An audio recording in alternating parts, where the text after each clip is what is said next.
Look, bribing people is an art form, and today I became Picasso. First thing in the morning, I pulled the village chief aside and slapped that jade pendant right into his palm. You should have seen his face. Eyes popping out like a cartoon character, jaw hitting the floor. He kept trying to shove it back at me like it was a hot potato, going, "No, no, no, I can't take this. But come on, old man, I need you on my team." I told him straight up, "Keep it. This is just the appetizer. Pretty soon, silver's gonna rain down on us like a monsoon." That shut him up real quick. He pocketed that pendant faster than a squirrel hiding a nut. Then I asked him to round up 10 guys for crossbow training. He puffed out his chest like a rooster and said, "Leave it to me," and practically sprinted away. He came back with 10 villagers, including his own son Li Fuxing and the guy with the bad leg. We handed out the crossbows, and Iron Spirit Girl, bless her patient soul, taught them the basics. Then they started target practice on a poor innocent tree. Let me tell you, it was chaos. Li Fuxing shot first, and his arrow grazed the tree trunk and buried itself in the dirt. He screamed, "I hit it," like he just won the lottery. "No, buddy, you absolutely did not." The limping guy tried his best, but missed by a country mile. Everyone else. Arrows flying everywhere. High, low, left, right, like drunk fireworks. That tree was probably praying for its life. Things were going fine until this half-gray-haired dude suddenly froze up and whimpered, "Village chief, I'm scared of fighting bandits." "I don't want to die." Li Fuxing fired back. "Well, you want to hand over your grain and your women instead? And get this, gray hair actually thought about it and mumbled, "Better than being dead, though." A bunch of other guys started nodding along like bobbleheads. Unbelievable. The village chief was losing his mind, but me? Cool as a cucumber. I hit them with the real talk. "So you're all fine giving up your wives and daughters?" Dead silence. Then gray hair muttered, "My wife's so ugly even the bandits wouldn't want her." I almost choked. Time to pull out the secret weapon. Cold, hard cash. I announced that every bandit they take down earns them 1 whole tael of silver. You could practically hear their brains short-circuiting. Their eyes lit up like lanterns at a festival. 1 tael. That's 1,000 copper coins. Enough to feed a family for years in this village. Li Fuxing was already on fire. "Tell me what to do. I'll do anything." The limping guy started screaming about wanting to fight. Even gray hair, the same dude who was trembling 2 minutes ago, suddenly transformed into a warrior poet, yelling, "I'll fight to the death for that money." Funny how the threat of dying becomes totally acceptable when there's a paycheck involved. I gave them my best tough guy speech. Practice hard, no deserters, or you'll never see a single copper from me. They ate it up. Then the women from the blacksmith shop came marching out, demanding wages too. One lady with a face dark as charcoal said she wanted pay for making crossbows. Another skinny one suggested 5 copper coins a day. I'd already noticed them slacking off, so I doubled their ask. 10 coins a day, plus bonuses for extra work. They nearly fainted from happiness. I turned to Iron Spirit Girl and casually asked her to keep track of everyone's work for me. She blushed bright red. Yeah, I basically just assigned her the role of my wife/accountant without even asking. Smooth move me. In one morning, I went from the village idiot to the boss everyone wants to impress. Turns out, the fastest way to win hearts isn't with inspirational speeches, it's with money. Lots and lots of money.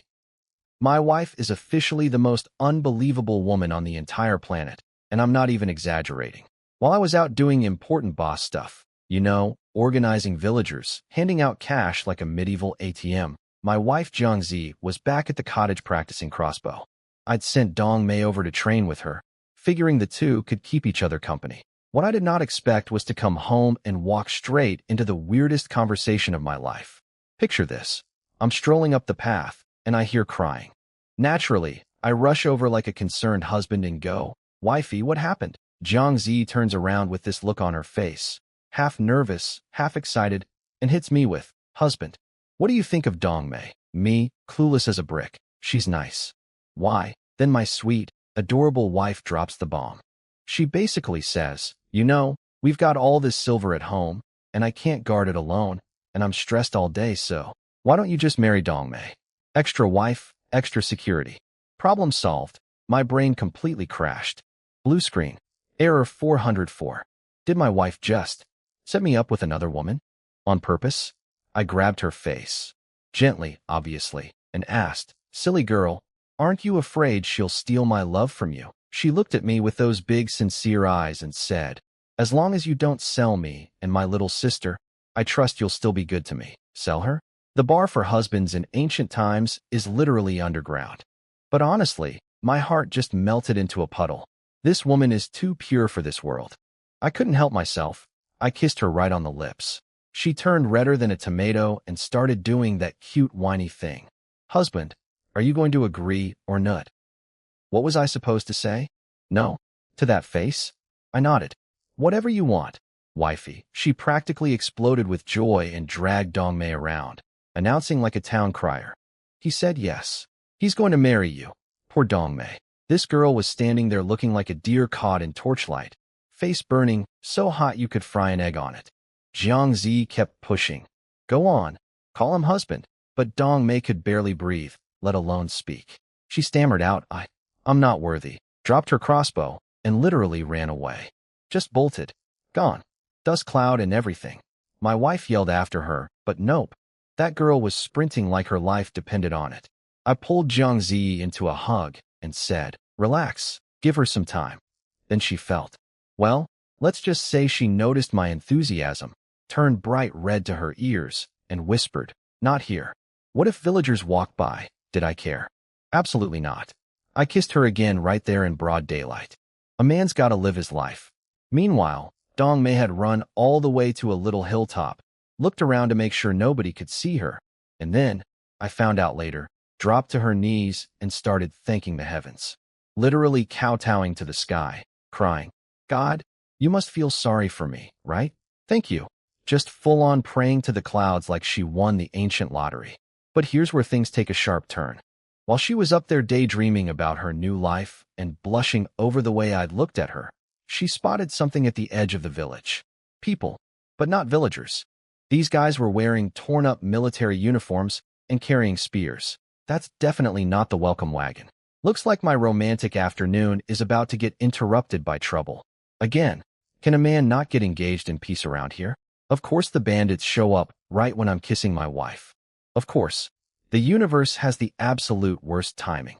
There I am, mid-smooch, things getting romantic. The mood is perfect, and then bam. Dongmei is outside screaming her lungs out. Bandits. Bandits are here. My wife and I jumped apart like two teenagers caught by their parents. Jiang Zi looked at me with those terrified eyes. "Husband, why are they early?" "Great question, wifey." Apparently bandits don't check the calendar. I played it cool. No rush. Let me check it out. Gave her one last little kiss on the lips. Priorities, people. Threw on my clothes, grabbed my crossbow, and headed out. Dongmei told me she spotted 5 guys at the village entrance looking very bandit-like. I sent her running to fetch the village chief and the crossbow squad, then told my wife to stay home and guard the silver. That's when Jiang Zi completely lost it. She grabbed me from behind, hugging my waist like a koala on a tree trunk, crying, "Don't go. I can't live without you." Tears everywhere. It's not probably too. Look, it was sweet, but also, bandits are literally right there. I had to kiss her like 3 more times just to calm her down. She hit me with the ultimate guilt trip. "If anything happens to you, I don't want to live either. Woman, please. I'm trying to be a hero here. Stop making me emotional." Finally escaped my own wife and sprinted toward the village entrance, yelling at every kid and grandma along the way to get inside. They turned white as ghosts and scattered like cockroaches when you flip the light on. I ducked behind some bushes near the entrance and peeked out. 5 guys. And guess what? 3 of them looked very familiar. Pretty sure they're the same deserters who tried to rob me and Sun Yaren on the road yesterday. Small world. Terrible, violent, small world. These idiots had already broken into an old man's house, found nothing, and were now threatening poor old man Ma at spear point, demanding food and money. The old guy was on his knees begging, "You could kill me, and I still couldn't give you what I don't have." The leader, this charming fellow, with a knife scar running from his eye to his mouth, looking like someone drew on his face with a sword, was about to kick the old man. That's when I let an arrow fly. It zipped right past his foot and buried itself in the ground. He yanked his leg back so fast he almost fell over. I stepped out from the bushes looking all intimidating. Old man Ma saw me and immediately panicked more. "Xiao Wei, run." Thanks for the vote of confidence, Grandpa. Scarface recognized me from yesterday and suddenly got nervous. Fifth Master, what are you doing here? See, yesterday I'd been pretending to be some bandit boss called Fifth Master. I kept the act going. This village is under MY protection. Get out. Now, they looked at each other nervously, and Scarface smiled all fake. Of course, Fifth Master, we're leaving right now. But then he gave his skinny buddy a look. Skinny guy grabbed Old Man Ma, put a knife to his throat, and asked, Old man, who I asked this guy really? And Old Man Ma, bless his terrified, honest heart, blurted out. His name is Yi Wei. He's our village doctor and tiger-killing hero, Grandpa. Why? I literally just told you everything was fine. Skinny guy dropped the old man, and all 5 of them turned to me with the nastiest grins. Scarface laughed. Well, a little village doctor pretending to be a poison python mountain bandit lord? Let's teach this kid a lesson. They started walking toward me. All 5. With spears. My brain did some quick math. I could definitely shoot 2 of them before they reached me, but the other 3? These guys were deserters from the actual army. They'd been in real battles. 3-on-1 with trained fighters was not good odds. I started backing up. Scarface was loving it. You can't run, boy.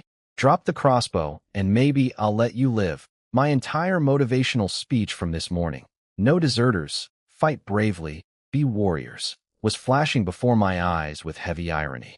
But then, oh, the most beautiful sound in the world, footsteps. Lots of footsteps, thundering behind me like a tiny angry army. I whipped around, and there they were. The village chief leading the whole squad, charging in like the world's most disorganized cavalry. 10 guys with crossbows, another dozen or so carrying hoes, sickles, and whatever sharp farming tools they could grab. They looked absolutely ridiculous and absolutely magnificent. They surrounded those 5 deserters faster than you can say. 1 tail per bandit, crossbows aimed, farming weapons raised, everybody trying to look tough. My confidence came flooding back like a tidal wave. I puffed up my chest and roared, "You want alive? Then get on your knees." From 0 to hero in about 45 seconds. That's got to be a personal record. Scarface tried to run. Big mistake. I let an arrow fly and it grazed his cheek like a hot razor, leaving a bloody line across his face. The man screamed like a cat whose tail got stepped on, slapped his hand over the wound, and his legs turned to jelly. He hit the ground so hard his knees probably left craters. Thud, down on both knees, eating dirt. The other 4 took one look at their bleeding leader, and their brains all arrived at the same conclusion simultaneously. Nope. Weapons went flying in every direction, and suddenly all 5 of them were face down on the ground, foreheads pressed into the mud like they were trying to dig tunnels with their skulls. Please spare us. Scarface was literally crying, his scar twisting on his face like a worm having a seizure. We just wanted some food. We haven't even killed a chicken. Skinny guy was head-butting the ground so hard it made thumping sounds. The other 3 joined in, and pretty soon all 5 foreheads were bleeding from aggressive kowtowing. It was like watching the world's most desperate drumline. The village chief pulled me aside and whispered, "Hey, these guys are actual soldiers. What if we kept them? Could be useful against the real bandits." Smart old man.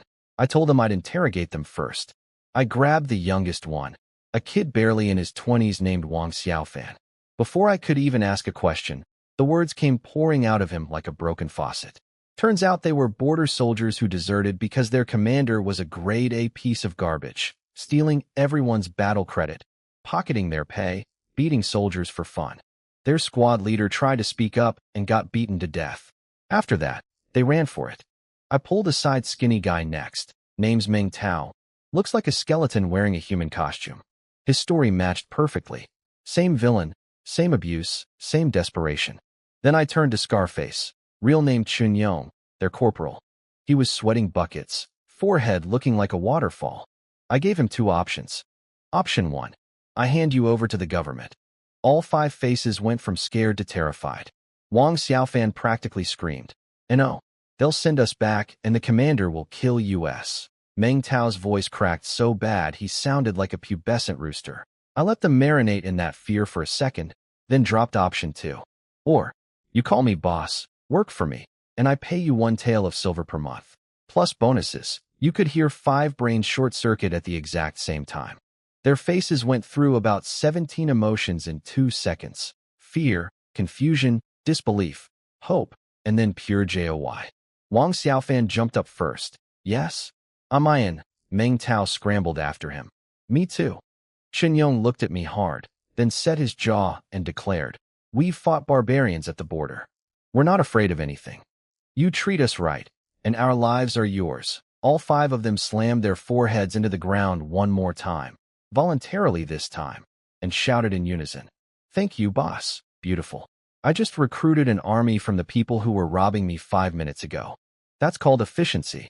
But then things got hilarious.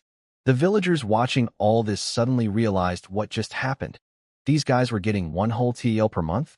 That's 33 copper coins a day. Their farming income couldn't even dream of touching that. One villager shoved his way forward. Boss, I want to work for you too. Then another. Me too. Then another. Count me in. Suddenly, everyone wanted to be my employee. Old Man Ma, the same grandpa who almost got stabbed 5 minutes ago, elbowed through the crowd going, Don't let the age fool you. I can still swing a hoe. I'll guard your warehouse. SIR, you were on the ground crying moments ago. Young guys started rolling up their sleeves and flexing their arms like it was an ancient job fair crossed with a bodybuilding competition.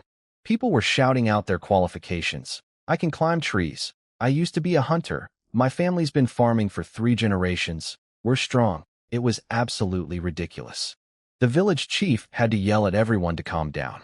I raised my hand and told them, Fight well against the bandits, and I'll hire the best performers. That set off a whole new wave of cheering.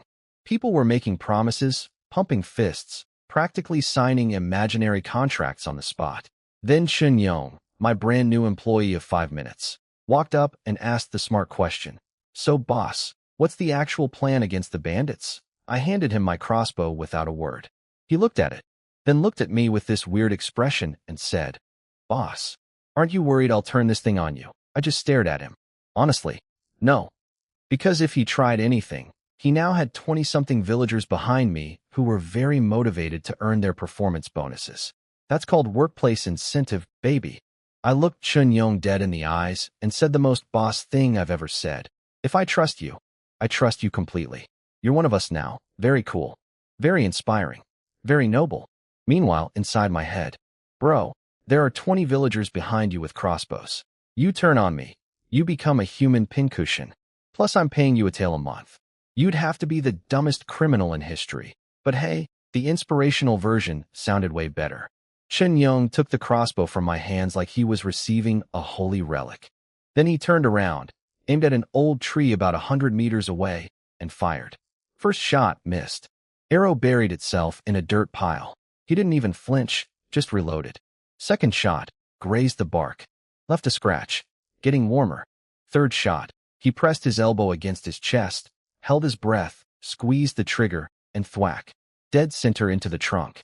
The arrow was still vibrating when he spun around with the biggest grin on his scarred face and slapped the crossbow like it was a prize horse. This thing is 10 times better than what we had at the border. Wang Xiaofan came running over, geeking out over the rotating arrow cartridge. You don't even have to unstring it to reload. Meng Tao was drooling. Actually drooling. Over the engineering. The hollow design saves weight without losing power. This is genius. All 5 of them were circling the crossbow like nerds at a tech convention. Then Chen Yong asked where I got it. I shrugged casually. Designed it myself. 5 jaws. Floor. Simultaneously. Chen Yong wanted to know how many we had. I told him we're aiming for 30 before the bandits arrive. The man nearly burst a blood vessel from excitement. 30? We could wipe out an army with 30 of these, right? Time to get organized. I started barking orders like a general, which, let's be real, I basically am now. Village chief, take 5 men and these 5 soldiers to the south entrance. Dig horse traps. Finish by tomorrow night. Village chief. On it. Then Chen Yong's stomach let out a growl so loud I thought a wild animal had snuck into the village. He looked at me with these sad puppy dog eyes, which is hilarious on a man with a giant scar across his face, and whispered, Boss, got any food? We've been eating tree bark. What happened next almost made me tear up. The village chief offered his leftover porridge. The limping guy offered wild boar meat. Huang Manchong, with his beat-up face, offered leftover wild vegetables. One by one, these villagers who have nothing started offering what little they had. Shen Yong and his boys were standing there with trembling lips and watery eyes, swallowing so hard their throats were bobbing like fishing floats. I gave the village chief a look. He got the message immediately. Come on, follow me. Eat till you pop. Those 5 soldiers grabbed their spears and stumbled after him so fast they nearly tripped over each other. Hungry soldiers move quick when food is involved. I put Li Fuxing and the limping guy in charge of archery training, and they marched off with 8 crossbow villagers looking very serious and very ready to turn trees into porcupines. Then I heard it. Footsteps, clanking metal, and what sounded like a small army charging through the village. My heart dropped. More bandits? Nope. It was my wife, leading a battalion of women. Jiang Zi, Dong Mei, Little Dance, Iron Spirit Girl, and like 40 village women came storming down the road armed with crossbows, shiny machetes, and murder in their eyes. They looked like the world's most terrifying book club. My wife spotted me and practically launched herself into my arms crying, "Husband, I thought something happened to you." Little Dance was behind her, lip trembling. "Brother-in-law, are you hurt?" Even Dong Mei and Iron Spirit Girl were standing a couple steps back with red eyes, trying to look tough and failing miserably. I patted Jiang Zi's back and explained that it wasn't real bandits, just 5 starving deserters who now work for me. Everyone exhaled at the same time. The tension deflated like a balloon. Iron Spirit Girl wiped her face, snapped back to business mode, and said with a little wink, "Well, if you're not dead, I'm going back to making crossbows." Little Dance followed her. My wife reluctantly let go. "I'll go guard the silver." I handed her my crossbow, and she left with Dong Mei trotting behind her, cheeks pink, still too shy to look at me properly. Once the women cleared out, I turned to the remaining villagers. "You lot, follow me up the mountain." Huang Manchong scratched his head. "What for?" "We're making drugs." Dead silence. Every eyeball in the group doubled in size. I explained, "We need knockout drugs and itching powder to use against the bandits. Datura flowers make people pass out. Monkshood paralyzes muscles. Jack in the pulpit blocks pain nerves." A kid named Gooden leaned in nervously. Boss. Those are all poisonous plants." "Exactly," I grinned. "Listen, when conventional weapons aren't enough, you go chemical warfare. Ancient Chinese chemical warfare, made from flowers and roots and pure creative genius." Am I a doctor or a mad scientist? Yes. The answer is yes. We're about to turn this entire mountain into a pharmacy of pain, and those poison python mountain bandits have absolutely no idea what's coming for them. They think they're raiding a helpless little village. They're walking into a trap built by a crossbow designing, drug cooking, wife collecting, army recruiting maniac. And I haven't even had lunch yet. Time to cook. And I don't mean dinner. I explained to the villagers my recipe for knockout drugs: datura flowers, monkshood root, and jack in the pulpit, ground up in a 5:3:2 ratio, mixed with honey to tone down the poison and slow the release. Anyone who gets hit with this, I told them, turns into a wet noodle. Can't move, can't talk, can't do anything. Everyone stared at me like I'd just announced I could fly. Then a kid called Wildcat asked about the itching powder. "Oh buddy, you have no idea." I rattled off the ingredients like a demonic cooking show host. Scorpion grass, makes you itch on contact. Blister beetles, the toxin soaks the itch deep into your muscles. Garlic, irritates the skin. Mix it all together with strong liquor, and congratulations, you've created hell in a jar.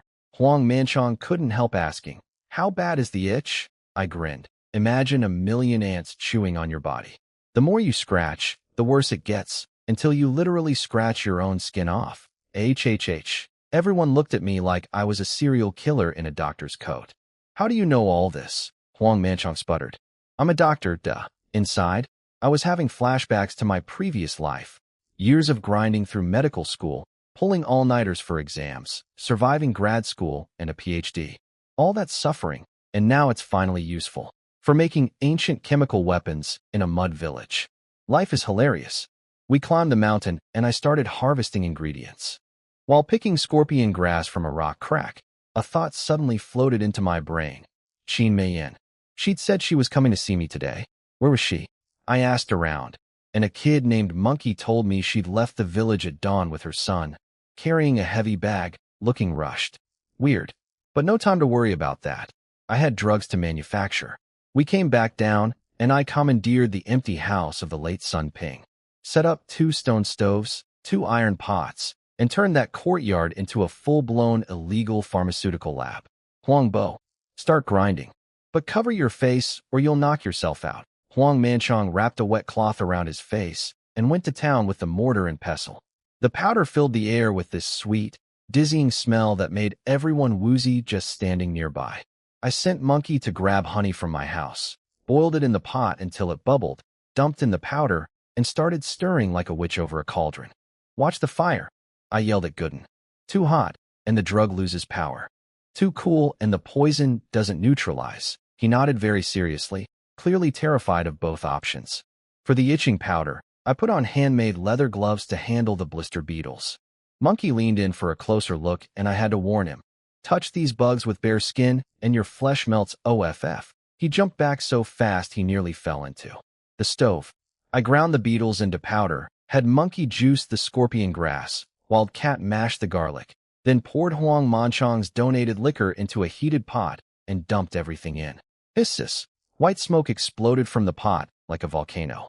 Everyone scrambled backward, coughing and gagging. I held my breath, stirred furiously through the toxic fog, and watched the liquid turn this creepy, evil shade of green. Done. I exhaled like I'd just defused a bomb. 2 jars sat side by side in the courtyard. One brownish-black, knockout paste. One sickly green, itch from hell paste. They practically glowed with malice.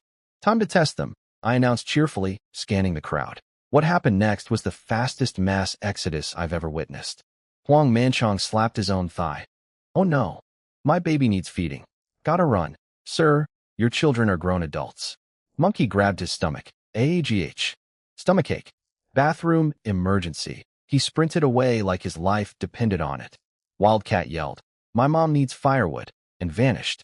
Half the villagers scattered in every direction, making up the most pathetic excuses in human history. These people would literally rather fight bandits than let me test itching powder on them. Can't blame them, honestly. But before I could chase anyone down, I heard a crowd approaching. The village chief showed up with reinforcements, Sun Yeren, and about 20 of his people. The chief was panting. Heard you were making drugs. Brought these guys. Gotta go. Bye. And disappeared. Even he didn't want to be near my chemistry lab. Smart man. Sun Yeren stepped forward with a fist salute and a grin. Mr. Yi, we meet again. Behind him stood this mountain of a man. Lu Ying, head of security for the Bai family estate. This dude's arms had muscles on top of muscles. He bowed and launched into full flattery mode. Mr. Yi, our young mistress says your archery is godlike and your medicine is miraculous. Truly a young genius. I waved him off modestly. Then, because I can never resist, added, Didn't Sun Yeren tell you? My real talent is martial arts. Lu Ying's eyes lit up like a kid on his birthday. He turned to Sun Yeren. For real? Sun Yeren nodded. Lu Ying was already cracking his knuckles. I must spar with you sometime. Anytime, big guy. Anytime. I led them into the courtyard and showed off my 2 jars of doom. Scooped up some paste with a wooden spoon and gave my sales pitch. Coat your weapons with this stuff. The knockout paste turns grown men into sleeping babies. The itch paste makes them scratch themselves raw. Bandits won't know what hit them. Sun Yeren leaned in, looked at the jars, looked at Lu Ying. Lu Ying looked back. They both had the same skeptical expression, like someone showing them a magic trick they don't quite buy. Sun Yeren smiled. Well then, we'd love to see a demonstration. My heart did a little backflip. I'd been desperately looking for test subjects, and these 2 just volunteered. I kept my cool and said casually, Sure. So, how exactly would you gentlemen like to experience it? The trap is set. The guinea pigs walked right in. This is going to be beautiful. Drug testing day, baby. And I had the perfect guinea pigs walk right into my lab. Sun Yeren wanted proof the itching paste worked? No problem. He called for his horse, a gorgeous yellow stallion with a shiny coat. I smeared a tiny bit of green paste on a knife and told him, Just give your horses but a little swipe. No need to draw blood. He did it. Left barely a green smudge. Everyone held their breath and stared at that horse's behind like it was the most fascinating thing in the universe. Lu Ying, Mr. Muscles McMountain, crossed his arms and scoffed. Mr. Yi, Does this stuff even war? He didn't finish his sentence. The horse lost its mind. Started thrashing its tail like a helicopter blade, slamming its backside against the courtyard wall so hard chunks of plaster were raining down, hooves digging trenches in the dirt. This animal was having a full-blown meltdown. Sun Yeren went white as a sheet. Mr. Yi, do something. Just wash it with water, I said, cool as a cucumber, while internally screaming with scientific joy. His guys scrambled around with buckets, splashing cold well water everywhere like the world's most panicked firefighters. Sun Yeren himself grabbed a rag and scrubbed that horse's, but like his life depended on it. Gradually the horse calmed down, standing there panting like it had just run a marathon. Sun Yeren wiped sweat off his forehead and looked at me with genuine awe. Fast acting, easy to remove. Mr. Yi, you're a genius. One down. One to go.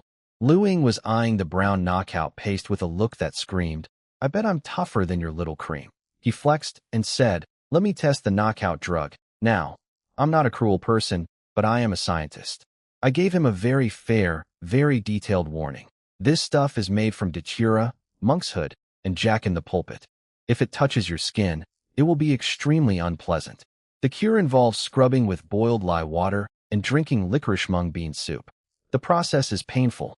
You sure about this? Lu Ying actually snorted at me. Then, like the stubborn ox he is, he dipped his finger right into the paste and smeared it on his inner forearm. Looked around at everyone with this smug expression and announced, see? Nothing. Doesn't even. His face froze. Then his neck veins popped out like tree roots. His arm started twitching and convulsing like it had its own brain. Sweat the size of marbles started pouring off his forehead, splatting on the ground like rain. His legs buckled. This massive man, built like a fortress, arms like tree trunks, crumbled to his knees and screamed, Mr. Why? Save me. My arm is going to fall off. Everyone panicked. Sun Yeren's crew scrambled to find soap berries. They boiled lye water so fast the pot was practically smoking. Sun Yeren shoved Lu Ying's arm into the scalding water and started scrubbing.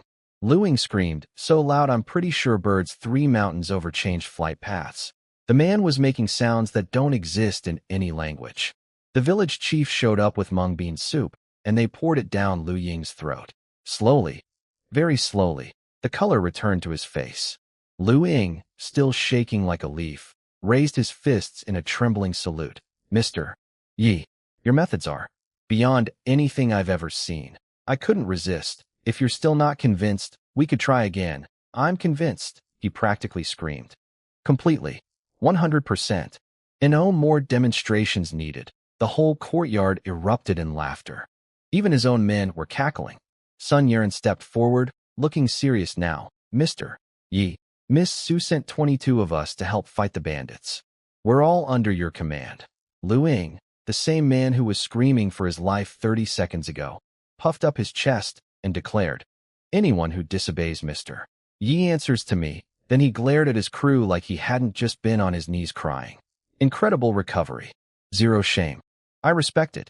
I put them to work immediately. Make 100 itching arrows and 100 knockout arrows.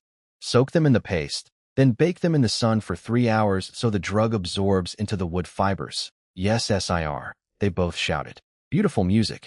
Then I spotted a small figure hovering behind the crowd. Dongmei, peeking through the gaps between people, looking like she wanted to enter the courtyard but was too shy to actually do it. When she noticed me looking, she waved her little hand frantically. I walked out to her. She pulled me behind the wall, face pink as a peach, twisting her sleeve, and whispered, young master, your wife made lunch. She wants you to come eat. This girl. She was so adorably nervous delivering a simple lunch message that my brain briefly malfunctioned. Her bruises were healing up, and underneath them her face was turning out to be really, really pretty. Especially those little lips. My heart started doing jumping jacks. My face drifted closer to hers. My hand somehow found her hand. Soft, warm, delicate. She yanked it back like she'd touched a hot stove, ears turning crimson, suddenly very interested in a pebble on the ground. Smooth recovery needed. I asked about the healing medicine she was preparing. She mumbled that she'd gathered all the herbs. I told her to get it ready, and I'd apply it after lunch. She lit up like a firecracker, chirped, "Yes, young master," and scampered off ahead of me, the little bell around her neck jingling with every bouncy step. Her skirt kicked up tiny dust clouds as she went, and I may have watched for a moment longer than strictly necessary. Made it home, and there were my girls, Jiangzi and Little Dance, waiting at the door like two puppies spotting their owner. My wife sprinted over. "Husband," Little Dance waved. "Brother-in-law." We went inside, locked the door, sat down to eat. 2 dishes of fresh wild greens, 2 plates of glistening cured meat. Heaven. Halfway through the meal, I noticed a grain of rice stuck to my wife's cheek. Did I tell her about it like a normal person? No, obviously not. I leaned over and licked it off with my tongue. She jolted like she'd been electrocuted, scrunched her neck up like a turtle, face going nuclear red. Little Dance poked her head over innocently. "Sis, what happened?" "And nothing," my wife squeaked. Meanwhile, under the table, I was already playing footsie with her. She tried to pull away, but I had those toes locked down. Life is good. I've got knockout drugs, itching weapons, a growing army, a loyal wife whose cheek tastes like rice, a second wife-to-be with a cute belle, and 40-some people ready to turn incoming bandits into the most miserable humans alive. The Poison Python Mountain boys have no idea what kind of nightmare they're walking into. After lunch, my wife was cleaning the table and I was helping. By helping, I mean my hand accidentally landed on her backside. Totally accidental. Could have happened to anyone. She jumped like a startled cat, face on fire, and quickly shooed me away. "Husband, my sister and I need to practice archery. Go be busy somewhere." I gave her a little farewell pat on the rear and headed out. But then, she chased me to the door, looked left, looked right, made sure nobody was watching, and pounced on me. Stood on her tippy toes, planted a quick kiss on my lips, and whispered, "Husband, come back tonight." Then she ran back inside like she'd just committed a crime. I stood there frozen. My sweet, shy, innocent wife just seduced me and fled the scene. Oh, wifey, you started a game you cannot finish. Tonight, you're in trouble. All right, focus. Dong Mei was waiting for me to treat her injuries. I picked up the pace. When I arrived at her place, this girl had done a full makeover. Fresh white dress, a jasmine flower tucked behind her ear, embroidered butterflies on her skirt dancing in the breeze. She looked like a painting that stepped off the wall. My brain went momentarily offline. She spotted me coming and immediately started fidgeting with her sash, eyes darting around like a nervous deer who just got caught eating someone's garden. "You look beautiful," I said, because my mouth works faster than my brain. The medicine is ready," she stammered, face so red I was concerned about her blood pressure. She led me inside, into her bedroom, bolted the door. Now look, it was purely medical. Purely medical. But suddenly both of us were breathing like we'd just sprinted up a mountain. She was doing that thing where she tried not to look at me, but kept sneaking glances through her eyelashes. I lasted about 4 seconds before I grabbed her and kissed her. She melted into my arms like warm butter and whispered, "Young master." I nibbled her ear. "Call me husband, young master." She tried to wriggle free. I pulled her back. "Look, we had an agreement." I laid down the law. In public, young master is fine. When it's just us, husband, non-negotiable. She stared at me, cheeks practically glowing, and finally, in the tiniest, sweetest voice known to mankind, squeaked, Husband. That's my girl." I kissed her again, deeper this time. And she actually started kissing me back. The room temperature shot up about 50 degrees. After a minute, I pulled away to actually do my job. "You know, doctor stuff." I touched her cheek gently and said, "Let me treat your wounds first." She bit her lip and, "I swear on every ancestor I have," said, "Husband, if you can't hold back." I could also, my heart. My poor, overworked heart. This woman was offering to, while she's still injured. And I had to be the responsible adult here? Me? The guy who was groping his wife at the dinner table 20 minutes ago? I pressed a finger to her lips. "Heal first. Everything else can wait." She looked at me like I'd hung the moon. "Husband is truly a good man. Oh, honey, I am barely holding it together right now, but thank you for the compliment." She turned around and removed her clothes for the treatment. I focused on applying medicine like my life depended on it. Professional mode activated. Her bruises were healing nicely from yesterday. I dabbed the medicine carefully. She shivered each time the cloth touched a sore spot. When she was dressed again, She curled right up against my chest like a kitten finding its favorite spot. Husband, what should I do now? I tucked her hair behind her ear. Practice archery. We deal with the bandits first, then we can live in peace. I'll listen to husband, she said with the sweetest smile, and I kissed her again because apparently I'm addicted. She eventually pushed me away, blushing furiously. You go first. I'll go find your wife after you leave. Fair. If we were seen leaving together, the village gossip mill would explode. One more little kiss. Okay, I really need to stop, and I walked out. Outside, I ran into old craftsman Liu and his daughter Tao Tao. Liu was hauling fresh bamboo and Tao Tao was bouncing along beside him with a gorgeous handmade basket full of wild vegetables. Young master, Tao Tao launched herself at my arm like a human cannonball. Did you come to see us? Her little bell bracelet jingled with every bounce. This kid has exactly 2 modes, adorable and more adorable. She proudly showed off her dad's basket. Woven so tightly and beautifully it could probably sell for good money in the city. That's when a light bulb went off in my head. Liu, can you weave bamboo cages? He scratched his head. What kind of cages? Let me go draw you a picture. Wait here. I rushed home to sketch a design, brain buzzing with new plans. On the way, Dongmei came out and followed behind me. Behind us, the sunset was turning the clouds amber. At home, Little Dance and my wife were practicing archery in the yard, sending sparrows scattering off the trees in panic. Little Dance spotted me first and came running.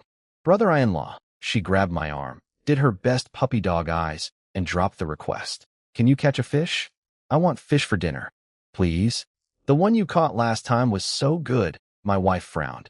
Don't be silly, fish aren't that easy to catch, and we still have plenty of meat and vegetables. Little Dance turned to her sister with maximum cute mode engaged, shaking her hand, pouting that devastating pout. Seeth, I just want fish. Please. What was I going to do say no to that face? Sure. Fish for dinner it is. Her eyes went huge. Really? I flicked her nose playfully. When have I ever lied to you? 3 women in my life. One seduced me at the door, one offered herself while covered in bruises, and one is using weaponized cuteness to make me go fishing at sunset. I'm either the luckiest man alive or the most whipped. Both. Definitely both. Little Dance looked at her sister with the smuggest grin in history. Sis, we're having fish tonight. My wife sighed with that classic mix of exhaustion and love. Stop bothering your brother-in-law. Little Dance stuck out her tongue. Won't do it again. She will absolutely do it again. I sat down at the table and started sketching my secret weapon. A fish trap. Picture a bamboo cylinder covered in diamond-shaped mesh, with curved bamboo strips at the opening that work like crab claws. Fish swim in, can't swim out. Genius? Obviously. Little Dance leaned over my shoulder, squinting at the drawing like it was alien technology. Brother-in-law, what I asked that? A fish-catching miracle machine. She wrinkled her nose skeptically. This thing can actually catch fish. You'll see tonight, I said with maximum confidence, even though I'd literally never built one before. Fake it till you make it, right? My wife chased me to the door with worried eyes. I turned around, saw those irresistible little lips, and kissed her. Right there, with Little Dance watching. My wife's face went full tomato. Husband, you. Then she noticed her sister standing right there and wanted to evaporate from existence. Little Dance, just standing there giggling behind her hands like this was the best show she'd ever seen. Then she skipped away singing, Fish for dinner. Brother-in-law loves me the most. This kid is going to be the death of me. Meanwhile, Dongmei walked up, and my wife immediately grabbed her hand with that big sister energy. Where'd you run off to? And stop calling me madam. Call me Estes. Poor Dongmei stuttered. Mad, but sis. Her nose turned red like she was about to cry again. This girl cries at everything. Someone shows her basic human kindness and her tear ducts go into overdrive. I headed back to old craftsman Liu with my fish trap blueprint. The man took one look at it, and his eyes nearly popped out of his skull. His calloused fingers traced the drawing like it was sacred scripture. You drew this? My heart dropped. Can you not understand it? Understand it? It's brilliant. This mechanism design is incredible. He was practically vibrating with excitement. I exhaled so hard I nearly deflated. Great. How long to build one? 3 incense sticks worth of time, he said.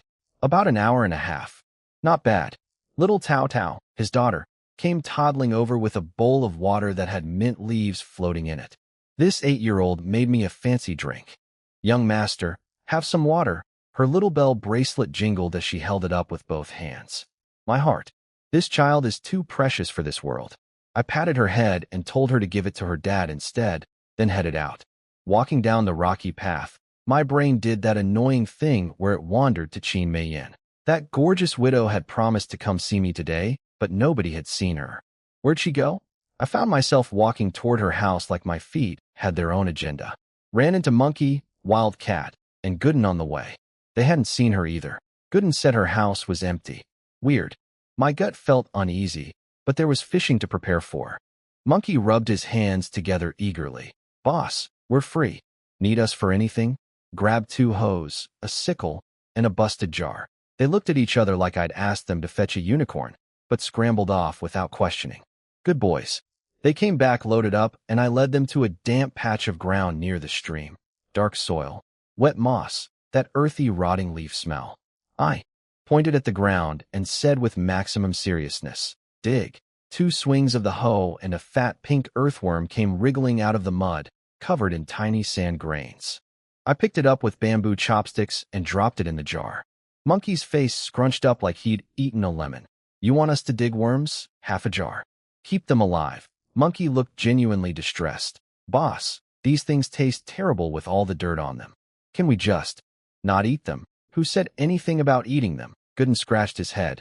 Then why are we digging them up? Because I said so. Less talking, more digging.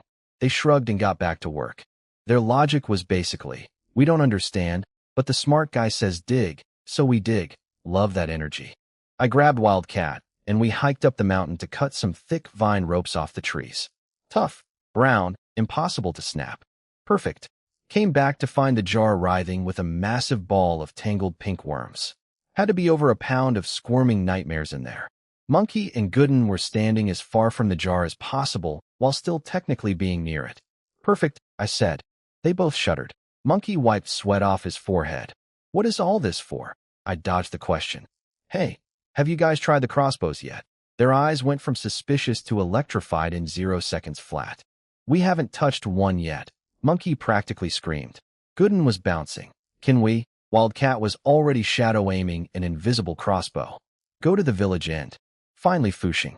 Tell him I said to teach you. They grabbed their tools and sprinted away, screaming, we get to shoot crossbows, like children on Christmas morning. Grown men. Running. Screaming about weapons. Beautiful. Once they disappeared, I stashed the jar of worms and the vines in a bush. Nobody needs to see this part of the plan yet. Check the mental clock. Old Lou should be done with the fish trap by now.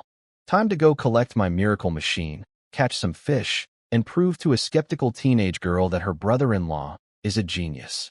1 crossbow designing, drug cooking, army recruiting, worm collecting, fish trap inventing mastermind at your service. My previous life's PhD is getting the weirdest workout right now. Old craftsman Lou was almost done when I got back to Dong Mei's yard. The man was squatting there, hands flying through bamboo strips like a spider on caffeine, sweat dripping down his wrinkled face. The fish trap was looking gorgeous. Perfect cylinder, razor-sharp funnel spikes at the entrance. Everything exactly like my drawing, but somehow better. Little Tao Tao was standing guard with another bowl of fancy mint water. This child is my biggest fan. She shoved the bowl at me with those sparkly eyes. Young master, drink. I chugged the whole thing, patted her head, picked bamboo shavings out of her hair, and nearly adopted her on the spot. Lou held up the finished trap like he was presenting a newborn baby. I inspected every joint, every seam. Flawless. The gate mechanism clicked up and down smooth as butter. I gave him the biggest thumbs up. Your skills are insane. He grinned so wide I could see his half-missing front tooth. I've got extra bamboo. I'll make you another one. I grabbed my precious trap and jogged to the stream. Tied one end of the vine rope to a fat willow tree, threaded the other end through the trap's ring, knotted it tight. Then I grabbed half the worms from the jar, slimy, wriggly, disgusting, and laid them at the bottom of the trap like a 5-star worm buffet. The trap plopped into the water, sending little ripples dancing across the surface. Within seconds it sank, leaving just a tiny bit of vine rope poking above the waterline. Come and get it, fishies, I whispered. Then I washed the worm slime off my hands and hid the leftover worms in the reeds like a criminal stashing evidence. Don't ask why. Just trust the process. Next stop, the blacksmith shop. I needed to check on Iron Spirit Girl's progress. I was walking up to the door when a blur of red ribbon came flying out at me. I grabbed her wrist just before she plowed straight into my chest. It was Iron Spirit Girl, flushed and panting, chest heaving. Idiot. 10 repeating crossbows are done. I was just coming to find you. Already? I couldn't believe it. Everyone's working like crazy to earn their pay. She grabbed my hand and dragged me inside. The workshop was a madhouse of sweaty village women hammering, sanding, and assembling. The second they saw me, every single one of them turned into the world's most aggressive hostesses. Xiao Wei, have some water. Sit down and rest. Do you like the crossbows? Are they good enough? They were practically fighting to bring me a chair, a drink, a compliment. This is what happens when you pay people 10 copper coins a day. You become their favorite person on earth. Iron Spirit Girl shooed them all away. Back OFF. Let me show him the crossbows. She pulled me into the back room and, interesting detail, bolted the door behind us. 10 beautiful repeating crossbows sat on the table. Polished wood, gleaming bowstrings, perfect engineering. But honestly, I wasn't looking at the crossbows anymore. The sunlight was coming through the window and hitting Iron Spirit Girl's face at this perfect angle.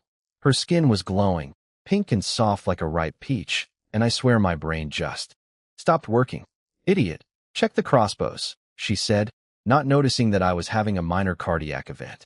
I snapped out of it, picked up a crossbow, checked everything. Arm curve, trigger sensitivity, flawless. Then my body moved before my brain could object. I leaned over and bit her cheek. Nice work, I said. She froze like a statue. Then her face went thermonuclear red. What are you? Why did you? She spun to escape, but I caught her from behind, wrapped my arms around her, mouth right next to her ear. Stop calling me idiot. Call me husband. She was grabbing my arms so hard her knuckles went white, voice shaking like a leaf in a hurricane. Let go of me. I nibbled her earlobe. Her entire body went limp, like someone pulled the batteries out. She finally gasped, Husband. There, happy, good girl. I kissed her cheek again. Wifey's face is sweeter than honey. She broke free and pressed herself against the wall, gasping for air, face redder than a sunset. I put my hands on the wall on either side of her head, full rom-com mode, and grinned. Say it again, idiot, you. Wrong answer. Try again, Husband. She closed her eyes, eyelashes trembling like butterfly wings. I swallowed hard, leaned in closer, lips almost touching, bang, bang, bang. Xiao Wei, someone's looking for you. Iron Spirit Girl shoved me away like I was on fire, unbolted the door, and fled, but not before turning around and sticking her tongue out at me with the cheekiest grin. Oh, you little minx. You think you can tease me and get away with it? This isn't over. Not even close. I took a deep breath, straightened my clothes, and walked outside looking completely normal and not at all like I'd just been nibbling a blacksmith's ear in a locked room. Sun Yaren and Lu Ying were waiting with their crew, standing at attention. MR. Why? They'd finished all 200 drug arrows. I checked the samples, tips properly coated, drying well. Beautiful work. I sent them inside to grab the 10 new crossbows. These guys treated each weapon like fine china. 2 men per crossbow, one holding the base, one supporting the arm, carrying them out horizontally like babies in cradles. Military precision. I was genuinely impressed. Lu Ying marched his squad off to practice. Sun Yaren was about to follow when I asked if everyone was fed and housed. He assured me the village chief had set them up in the empty houses of dead villagers, morbid but practical, and Miss Su had sent enough rice and meat for 10 meals. Bless that woman. I did a full inspection tour after that. Checked the drug supply. Running low. Need to make more. Checked the horse traps at the south entrance. The pits were taking shape, soldiers and villagers working together to plant sharpened bamboo stakes at the bottom. Shovels clanging, dirt flying, everything on schedule.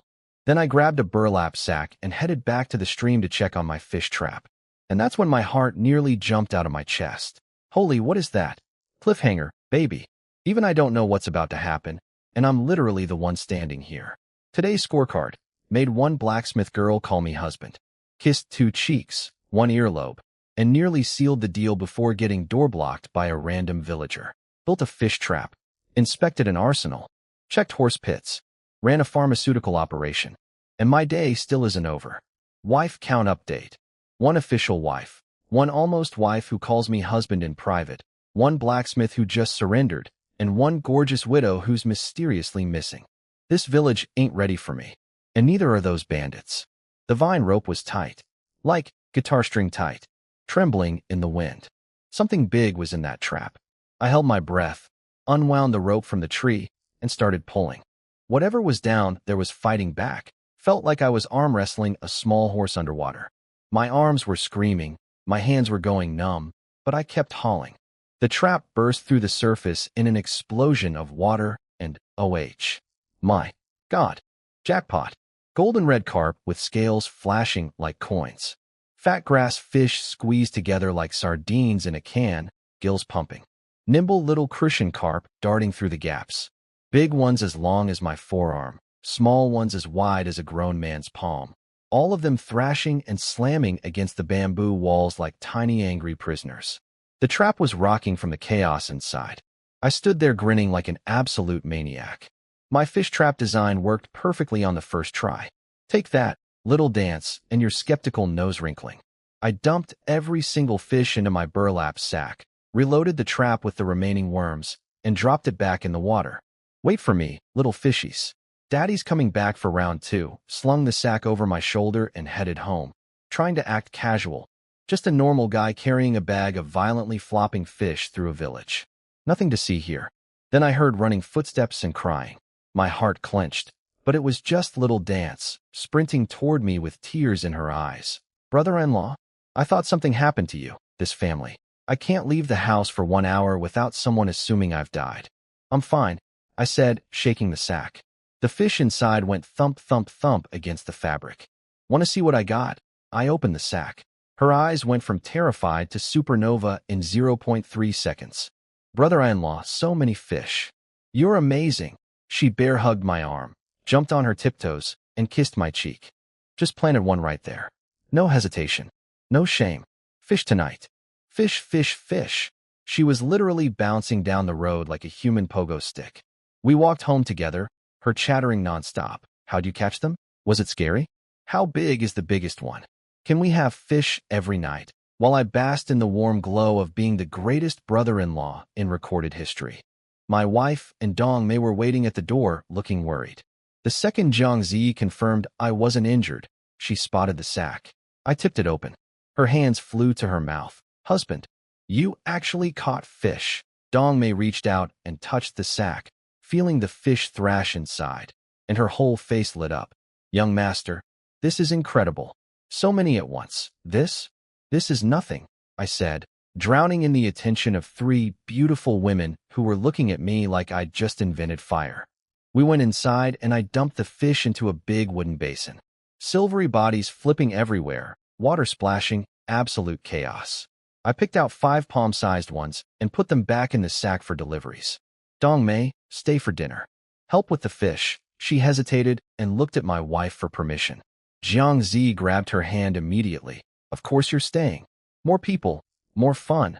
Dong Mei looked at me, then nodded shyly. Progress. Be right back, I said, and headed out on my fish distribution tour. First stop, old craftsman Lu and Tao Tao. 2 fresh crucian carp, scales gleaming silver, gills bright red. Lu tried to refuse. Young master, I can't accept. Tao Tao tried too. We couldn't possibly. I shoved the fish into their hands. Take them. I've got plenty. Tao Tao was clutching that fish like it was made of gold. She looked up at her dad with the biggest eyes. Daddy, the last time we had fish was the year before last. At New Year's, my chest physically hurt. These people haven't eaten fish in nearly 3 years. I told Lu to memorize the fish trap design, destroy my blueprint, and start selling traps. Free business idea. You're welcome. Lu's jaw dropped. This cage catches fish? I just smiled mysteriously and walked away.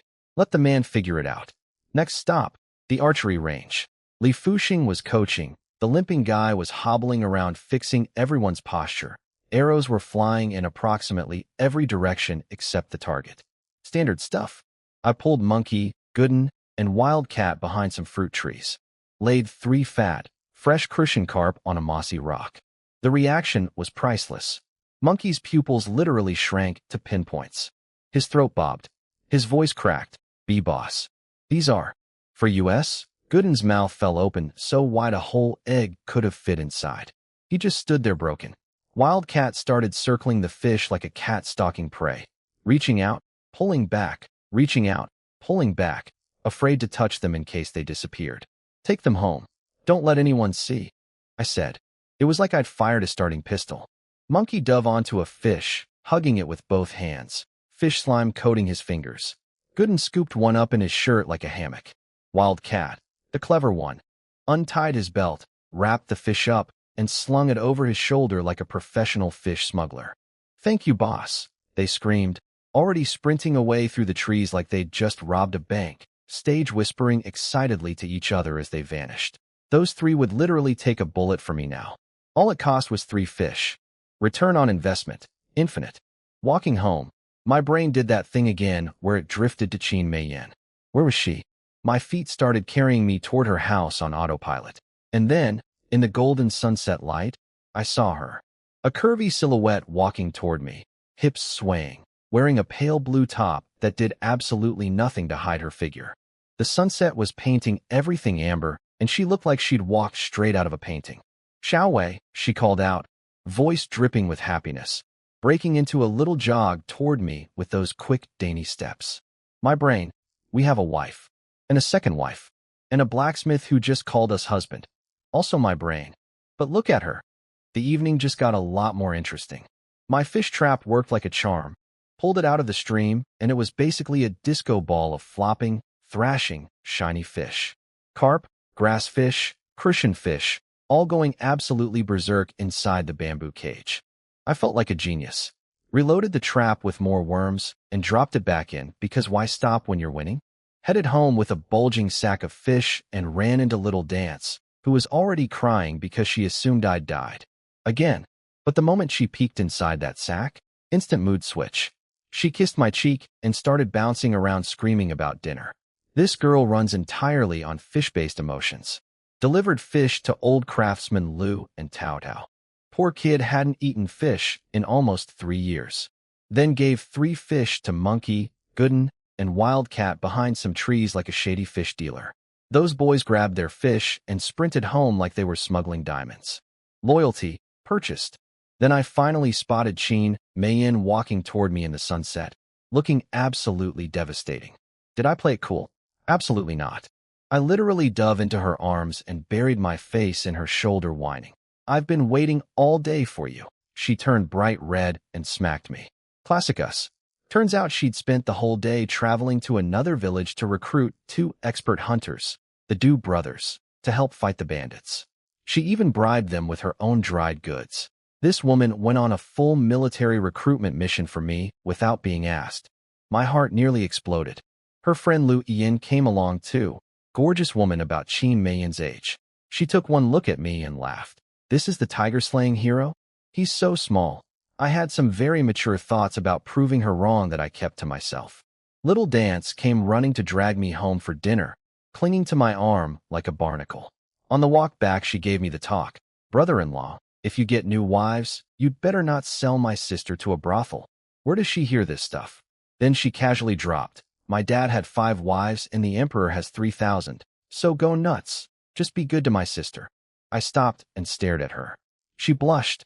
I'm still young. Don't look at me like that. And ran away. I didn't even say anything. Dinner was perfect. Golden fried fish, cured meat, fresh greens. 3 beautiful women who refused to eat until I took the first bite.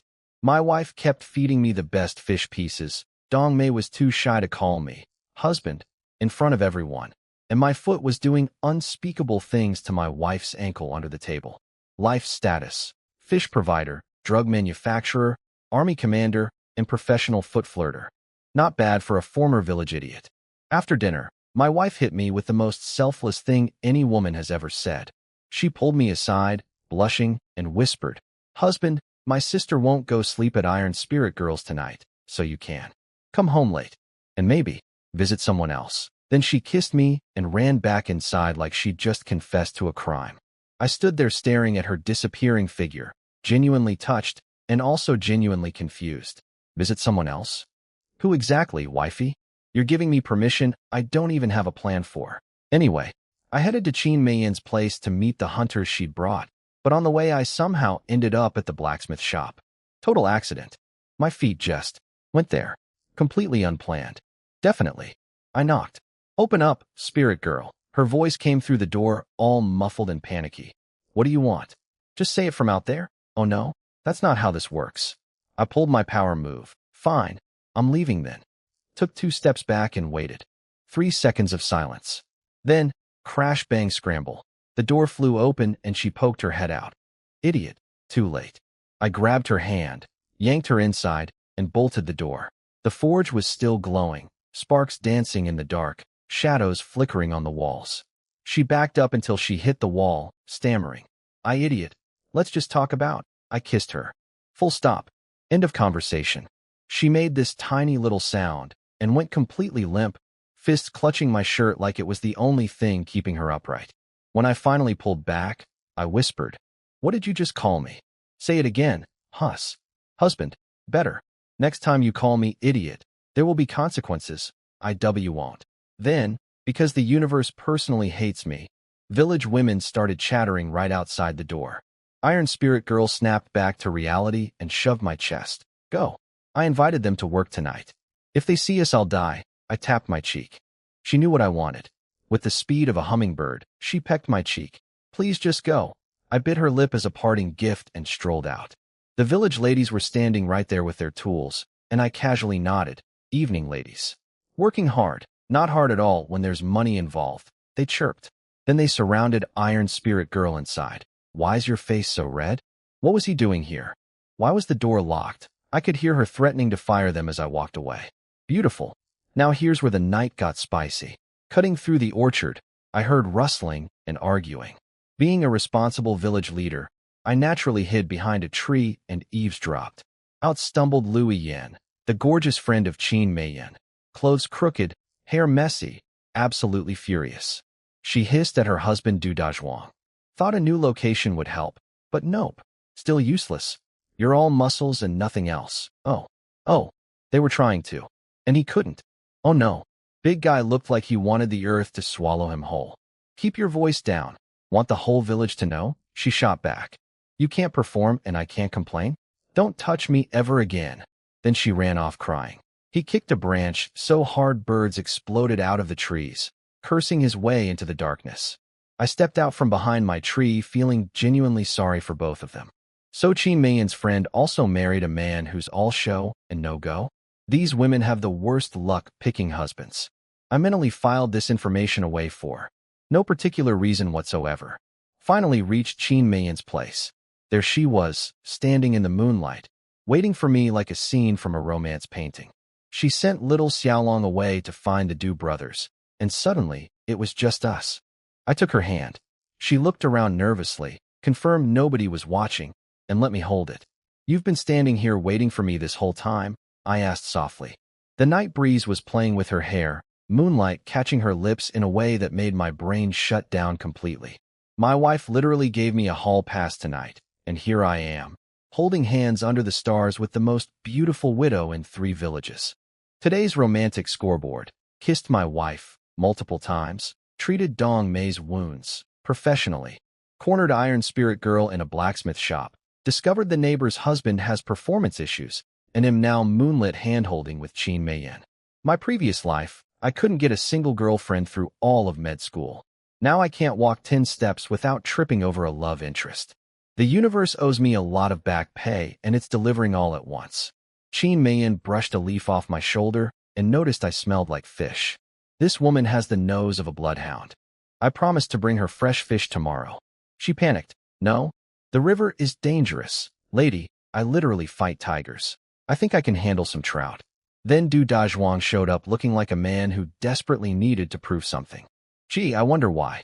Maybe because his wife just publicly announced his bedroom failures in the orchard 20 minutes ago. He challenged me to an archery contest, trying to flex in front of Qin Meiyan and his own wife. He went first, pulled out this old iron bow like it was Excalibur, dramatically drew it back with muscles bulging everywhere, and thwack, buried an arrow into a thick tree 100 meters away. His brother clapped like a trained seal. Amazing. Dazhuang looked at the women for their reaction. Qin Meiyan barely glanced at the arrow. Lu Yin was literally playing with a leaf. Zero impressed. The man's ego deflated in real time. My turn. I raised my crossbow, adjusted my stance, took half a breath, and fired. My arrow drilled into a tree that was skinnier and further than his. I actually held back, didn't want to completely humiliate the guy. Qin Meiyan knew it too. She shot me this proud little smile that made my chest warm. Lu Yin suddenly found me very interesting. Those eyes lingered a few extra seconds. Filed that away. I politely thanked Dazhuang for going easy on me. The man's face turned the color of a brick. He slammed his bow on the ground and screamed, "Archery means nothing. Let's fight with our bodies." His wife rolled her eyes so hard they nearly fell out of her skull and muttered, "All that muscle and still useless." I thought he was going to have a stroke right there. His face went from red to purple to a color that doesn't have a name yet. Qin Meiyan grabbed my hand in a panic. "Xiao Wei, don't. He's twice your size. You'll get hurt." I patted her soft hand and told her to relax. I'd been training in martial arts since childhood, which is technically a lie from this body's history, but absolutely true from my skill set. Details. Dazhuang drew a big circle in the dirt. First one pushed out loses. Simple enough. He charged at me like an angry bull, feet pounding, gravel flying, the whole ground practically shaking. I slipped sideways like a ghost using my 8 trigrams palm footwork, smooth, elegant, barely moving. He flew right past me and almost face-planted into nothing. His boots carved 6-inch trenches in the dirt trying to stop. The look on his face was priceless. He'd thrown everything he had at thin air, and I was just standing there, hands practically behind my back, like nothing happened. "Buddy, your wife already told the whole orchard you can't perform. Now you can't land a hit on a skinny village doctor either. This is not your night, and it's about to get a lot worse." While Dazhuang was still off balance, I pounced, grabbed his wrist, hit a pressure point, and watched his whole arm go dead. Then I used a Tai Chi move, palm on his back, spiral energy right into his spine, and the man launched out of the circle like a human cannonball, crash landing face first into a thorn bush. He lay there covered in scratches, dirt, and shattered pride. His brother's jaw was on the floor. Little Xiaolong was cheering. Qin Meiyan rushed over to check if I was hurt. Not him, me. Lu Yin was staring at me like she'd just discovered a new species. I tried to be gracious. He wasn't feeling well today, that's all. His brother immediately backed me up. Yeah, he had a cold last week. Lu Yin destroyed them both with one sentence. His body is always weak. The double meaning hung in the air like a mushroom cloud. Dazhuang looked like he wanted to dig a grave and climb in. Then Lu Yin hit me with a curveball. "Let's race. You chase me through the woods. Catch me within 1 incense stick's time. You win." I hesitated. Her husband was right, they're looking murderous. But she started taunting me. "What? Scared of losing to a woman? Some tiger hero you are." And then she just ran into the dark forest, laughing. My competitive brain took over and I chased her. She was fast, weaving through trees like a deer, skirt flying, spider webs exploding as she blew through them. She kept looking back, taunting, "With those skinny legs? You'll never catch me." She got deep into the orchard and lost her bearings. Everything went quiet. She stopped, panting, looking around at the darkness, and muttered to herself, "Guess all men really are useless." "Who's useless?" I whispered from right behind. "Her." She shrieked and bolted. But her foot caught on something. She stumbled. I couldn't stop my momentum, and we both went crashing into a patch of soft grass. And then, because my life is apparently a romantic comedy written by a very drunk author, my lips smashed directly into hers. Full mouth contact. We both froze. Bugs stopped chirping. Time stopped. The entire forest held its breath. Then I realized where my hands had landed. Let's just say they were on a part of her anatomy that was extremely inappropriate. The sensation was, look, I'm not going to describe it, but my palms basically short-circuited. She went red from her cheeks to her neck. "Get your paws off me." I yanked my hands back so fast I nearly dislocated my shoulders. Sorry. Accident. Total accident. We scrambled to our feet, neither of us making eye contact, both breathing like we'd run a marathon. She was fixing her clothes with trembling hands. Then she asked the dangerous question. I lost. "What do you want as your prize?" My brain and my mouth started having a very heated argument. Brain said, "Say something safe." mouth was loading up something completely different. Can I have anything? I heard myself ask. She bit her lip. If it's within my power. Yes. My throat went dry. My heart was hammering. The words were right there on the tip of my tongue. Then give me a key, wife. Dazhuang came crashing through the bushes like a rhino, panting and sweating. Lu Yin rolled her eyes at him, then turned back to me with this look that was equal parts mischief and challenge. What were you saying just now? Say it again. Me, standing there with her husband 2 feet away, my lips still tingling from the accidental kiss, hands still remembering things they shouldn't. The universe hates me. Every single romantic moment in my life gets interrupted by someone's husband, someone's sister, or someone knocking on a door. I swear there's an invisible cockblock fairy following me around with a schedule. And the worst part? She wanted me to repeat it. In front of her husband. This woman is either fearless or insane or both, and I am in deep trouble. Dazhuang was shooting laser beams from his eyes, so I played it cool. Lu sis, I'll collect my prize later. Smart move. Living to see tomorrow felt more important than finishing that sentence. Qin Meiyan walked me home under the moonlight. Very romantic, very dangerous. Halfway there, I pulled the oldest trick in the book, rubbed my eye and whimpered. Oh no, sand in my eye? Help me blow it out. She leaned in close, lips puckered, smelling like heaven, and I kissed her. Just went for it. Full ambush. She jumped back like she'd licked a battery. You little brat. How dare you? Then she pinched my waist so hard I yelped.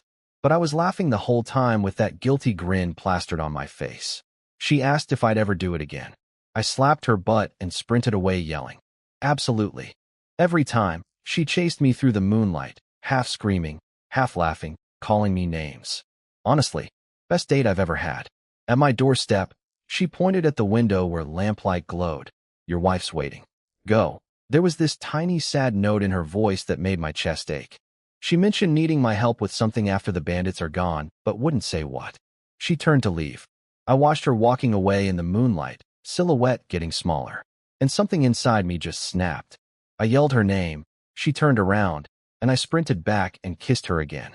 Properly this time. She pushed me off, red as a cherry. What is wrong with you? Thank you, I said. For everything you've done for me. She stood there blushing, stammering, go home, while secretly not moving. When I looked back from my door, she was still standing there watching me, and the second our eyes met she waved frantically and ran away like a teenager.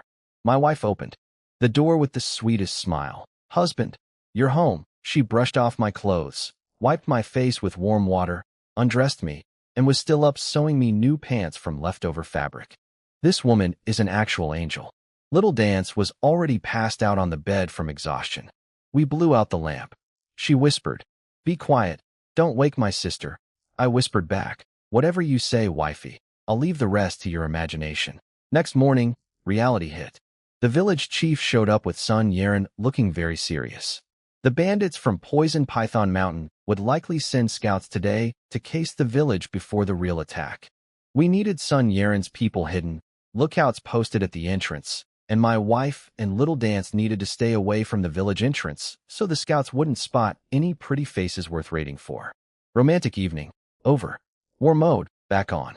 One night, I'm kissing every woman in a 5-mile radius. The next morning, I'm planning military defense. The emotional whiplash in this life is absolutely insane. Morning was all business. The village chief said bandits would probably send scouts today, so we needed Sun Yeren's crew hidden and 500 copper coins ready as tribute money to keep the scouts from getting suspicious. My wife pulled the silver from under our bed without blinking. That woman guards our fortune like a dragon sitting on gold. But the second I need cash, here you go, honey. Dong Mei showed up looking adorable as usual. Called me, young master. I gave her the look. She glanced around, confirmed nobody was watching, and whispered, husband. Getting better. One day she'll say it without looking like she's defusing a bomb. Old craftsman Lu delivered the second fish trap. Flawless work, as usual. Little Dance inspected it and declared me a genius, which I graciously accepted. Then I sent Monkey, Gooden, and Wildcat to dig more worms and cut more vines. At this point, these three don't even ask questions anymore. Dig worms? Sure, boss. Cut vines? On it. Beautiful obedience. Set the second trap in a different part of the river. whispered sweet nothings to the fish. Enjoy your worm buffet, little guys. I'll be back to enjoy you later. I'm basically running a fish restaurant where the customers become the menu. Then I went to check yesterday's trap, and the vine was snapped. My trap had sunk to the bottom with what was clearly a massive catch thrashing around inside. Only one solution. I had to go in. Looked left. Looked right. Nobody around. Stripped down to absolutely nothing and dove in buck naked.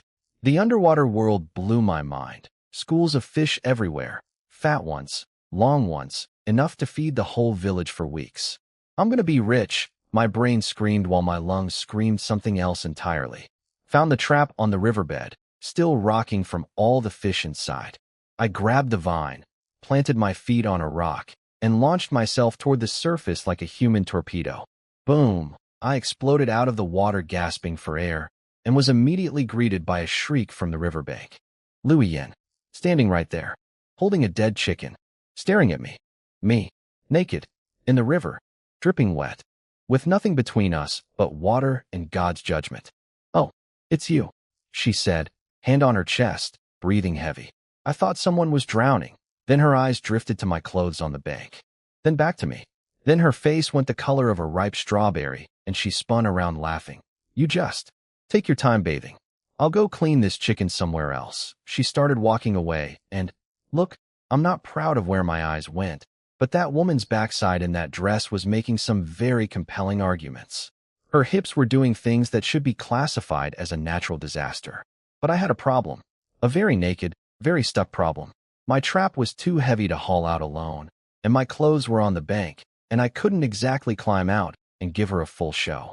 LIUS, yes, wait, I yelled. She turned around. What? I need your help. I can't.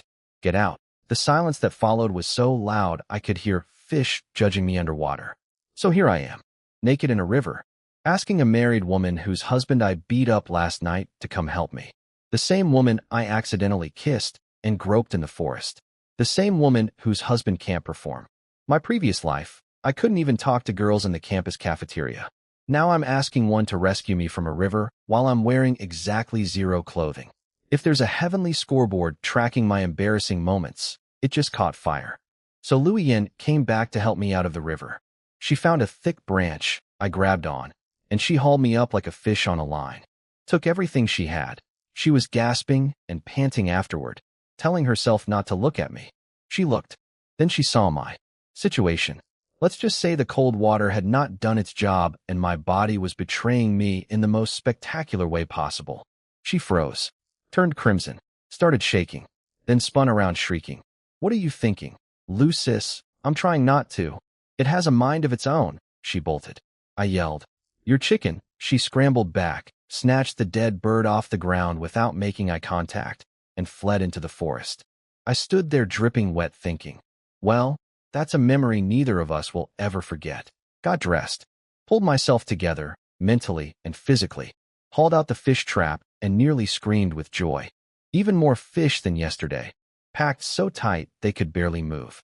Fat grass fish, shimmering crucian carp, the works. I'm rich, I may have said out loud to nobody. Loaded up my sack and headed toward Qin Meiyin's place, singing to myself. But around the first bend, there was Louis Yin, leaning against a tree, pretending to smell a flower, cheeks still pink. I was worried you'd fall in again, she mumbled, not looking at me. Sure, sis. Sure, that's why you waited. She spotted my fish sack and her eyes went massive. Can I have one? I heard fish makes women prettier. She offered to trade her chicken. I pulled out the biggest carp and handed it to her. She nearly cried, actual tears forming. Over a fish. These village women haven't eaten properly in so long that a single carp is enough to break them emotionally. Then came the question I'd been half expecting. She got all fidgety and asked if I was really a doctor. I said yes. She started stammering about her husband having a problem. I cut straight through the awkwardness. He can't perform, right? Her face went from red to white. The chicken and fish both hit the ground simultaneously. How did you know? Lady, I literally watched you scream at him in the orchard last night about being useless. But sure, let's pretend I'm just medically perceptive. I told her I'd make some medicine, but warned her it would be strong. Your husband might be a lot to handle afterward. Think you can take it? She bit her lip, straightened her spine like a soldier, and declared, I can handle it. The stronger the better. The determination in this woman's eyes could move mountains. Years of frustration packed into 4 words. I told her to come get the medicine tonight and walked away. Behind me, I could hear her quietly crying. Not sad tears, relief tears. Someone finally understands my problem, kind. Made my chest tight.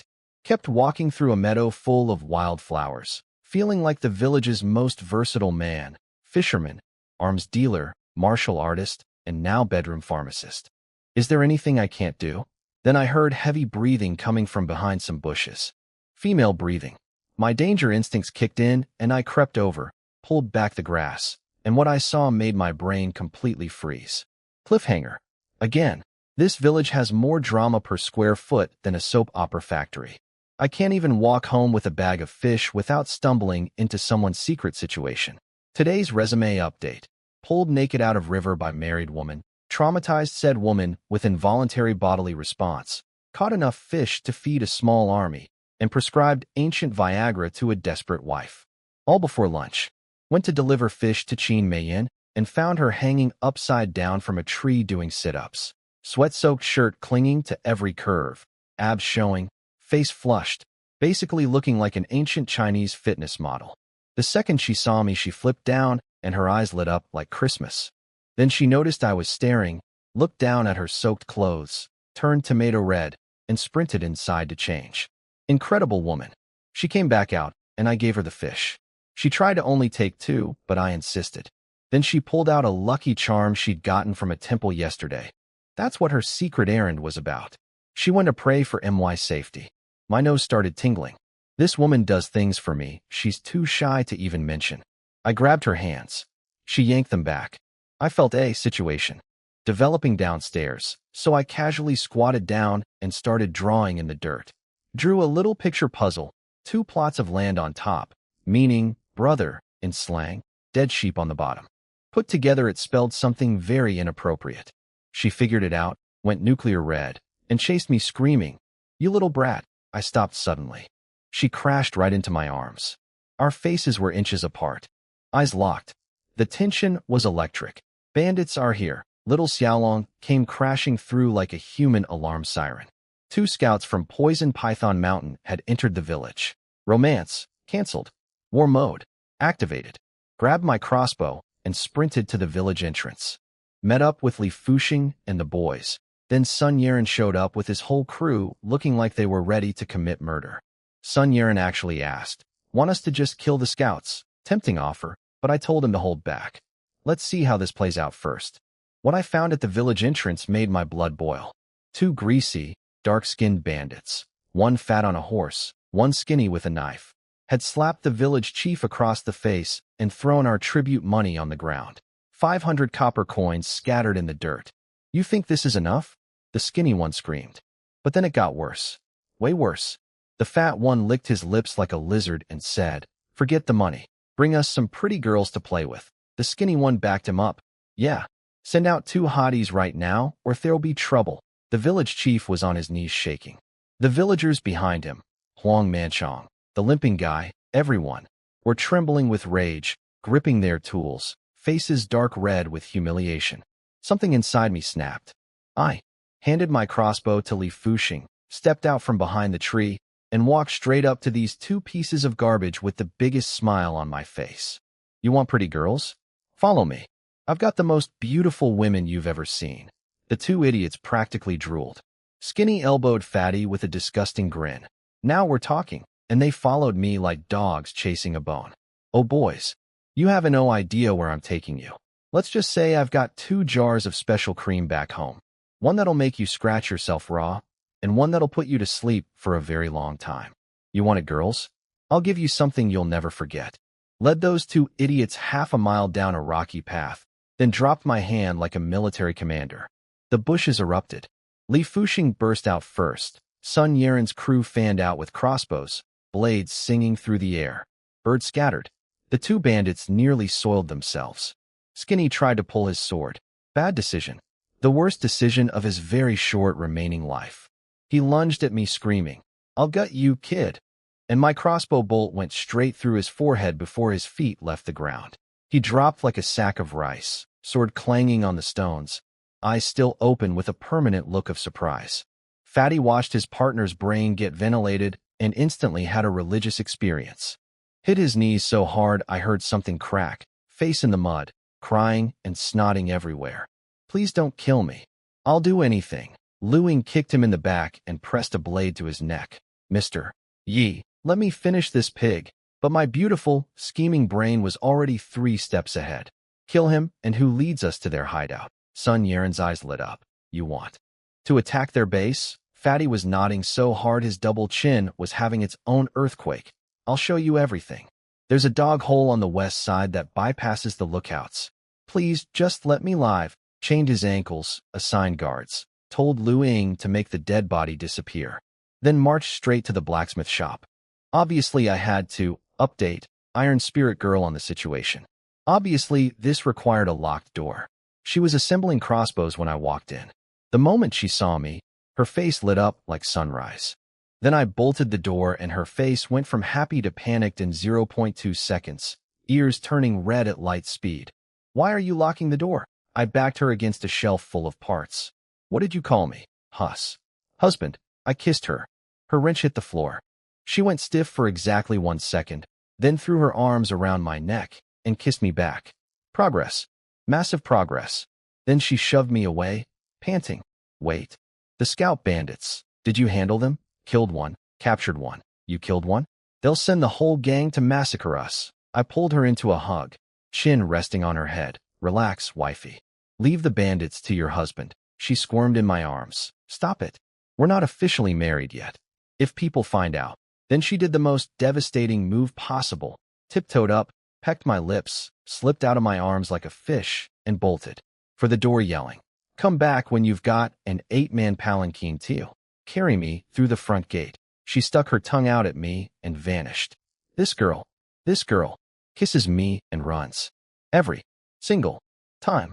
I stared at the empty doorway and muttered, you ridiculous woman. I will marry you if it's the last thing I do. Went outside and got to business. Told Li Fuxing to have everyone practice on straw dummies until dark, then announced the big plan. Tonight, we take the fight to them. The village chief showed up looking like he'd seen a ghost. Handed me back the tribute money. The bandits never got it since we, killed one and kidnapped the other. Then he heard about my plan to attack the bandit hideout and went completely white.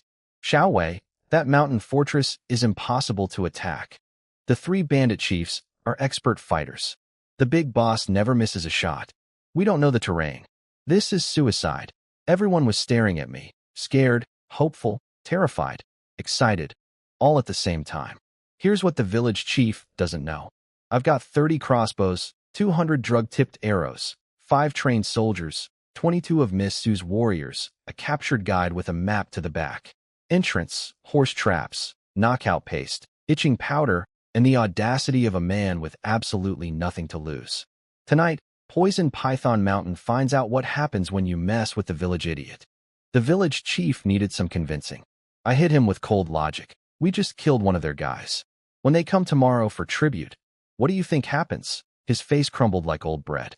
They'll slaughter everyone. Exactly. No retreat. We go to them tonight, or they come to US tomorrow, and it's game over. The limping guy slammed his walking stick into the ground so hard it cracked. Screw it. Let's kill those sons of. I've been ready to die for years. At least I'll take some with me. Huang Manchong waved his sickle like a revolutionary flag. Better to die fighting than die waiting. The whole crowd erupted. Farmers shaking their hoes. Old men pumping fists. Everyone screaming about how they'd rather go down swinging. The village chief kicked a rock so hard it flew into a bush, teeth clenched. These bandits have stolen our food and kidnapped our women for years. Fine. Let's end this tonight. Beautiful. Angry mob assembled, headed home, and immediately got ambushed by 3 worried women with crossbows. Little Dance checked me for injuries like a tiny battlefield nurse. I heard you killed a bandit. Then she grabbed my arm. Eyes sparkling. Brother-in-law, you really are a beast. My wife went pale. You're going to their hideout. Little Dance pumped her fists. I'm coming too. My wife. Me too. And who guards our mountain of silver? I asked. That shut them both up real quick. Nothing motivates my wife like protecting the money. Kissed my wife on the cheek. She blushed because little Dance was watching. Then I went to treat Dong Mei's bruises, down to maybe 20% of what they were. After I finished, she threw herself into my arms crying, "If you die tonight, I'll die too." Every woman in my life has the same threat. If you die, I die.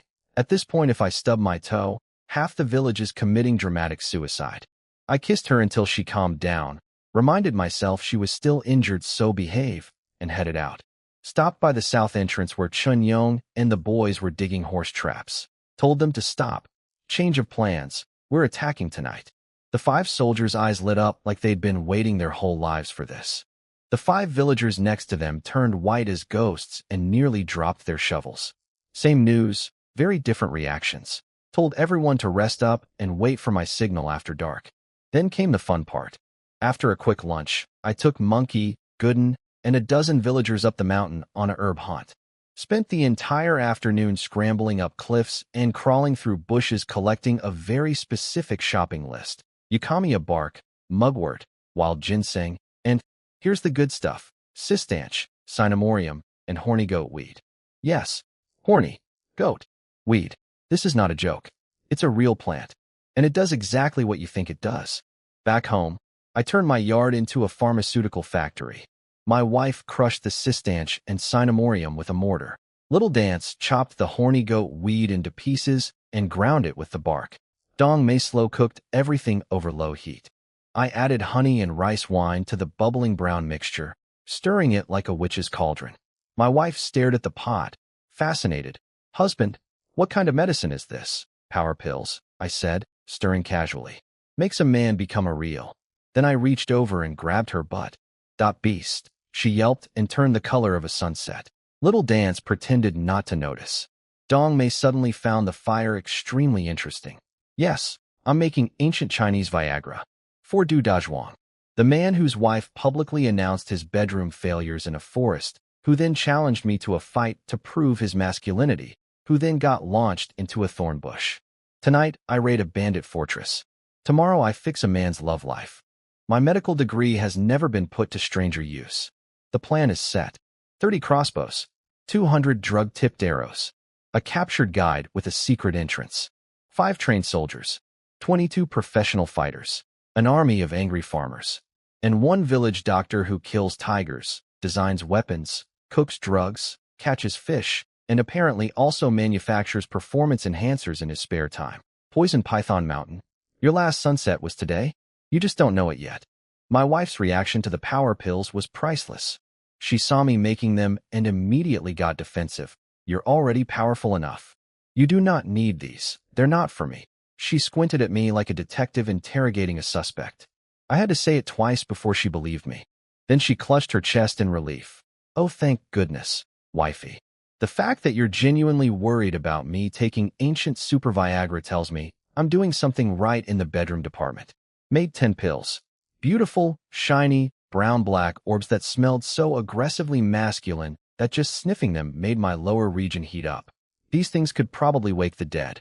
Louis Yin showed up right on cue, fidgeting under a mulberry tree, face pink, looking like she was picking up illegal goods. Handed her 2 pills with instructions. 1 pill. Warm water. Before bed, she stared at the bottle with trembling hands. "Will it actually work, lady? Your husband is about to have the night of his life. And possibly yours." She tried to pay me. I refused. She insisted. Then she noticed my wife walking out and realized we were standing there basically holding hands over a bottle of bedroom medicine. She yanked her hand back and bolted. My wife watched her leave and sighed dreamily. "She's so beautiful. Just like Qin Mei Yan." Then she hit me with, "Husband, why don't you marry her too? This woman. I just gave the lady's husband performance drugs, and my wife wants me to marry her?" I pointed out the obvious. She has a husband, and my wife shrugged. "But he can't. You know, how does she even know about that?" I deflected by suggesting she just give me 10 babies instead, grabbed her waist, and kissed her. She kissed me back, shoved me away, and ran off giggling about helping Dong Mei cook dinner. Then it was go time. The whole village gathered outside my house at dusk. Iron Spirit Girl arrived with 5 freshly finished crossbows, bringing our total to 35. Sun Yaren and Lu Ying showed up with their warriors looking like professional killers. The village chief brought every able-bodied man. Even the women came. Qin Meiyin and Lu Yian stood in the crowd holding crossbows with "Try me" written all over their faces. Kids were tucked in the back with the elderly. Wives were whispering worried goodbyes. Men were cracking knuckles. The energy was electric. I ordered a shooting test first, 3 arrows each at the old mulberry tree. Most villagers hit 2 out of 3. Not bad for farmers who picked up crossbows yesterday. Sun Yaren's crew? Every single arrow dead center on the trunk. These guys were surgical. The villagers watched with their mouths hanging open. Climbed onto a rock and gave my speech. Your shooting is way better than I expected. With skills like these, those bandits don't stand a chance. The tension popped like a bubble. Everybody started grinning and slapping each other's backs. Then I divided the army. Sun Yaren gets 10 archers, ranged attack squad. Lu Ying gets 10 fighters, close combat and bodyguard duty. The village chief gets 13 villagers for backup. Li Fuxing and the limping guy lead 12 more crossbow shooters. Qin Meiyin, Lu Yian, the Du brothers, and little Xiaolong form a 5-person perimeter watch team. Chen Yong and his 4 soldiers take point as scouts. Everyone snapped into position like they'd been doing this their whole lives. Weapons checked, torches ready, dry rations packed. This morning, I was a village doctor making fish traps. Tonight, I'm a general leading 60-something people to storm a mountain fortress. My PhD in medicine prepared me for many things. Commanding a peasant army against a bandit stronghold was not one of them. But here we are. Let's ride. 61 people. That's my army. 61 villagers, soldiers, and fighters against an entire bandit fortress. No pressure. Loaded everyone up with itching arrows and knockout arrows. Took one last look at my women, all 5 of them standing there crying, and almost lost it myself.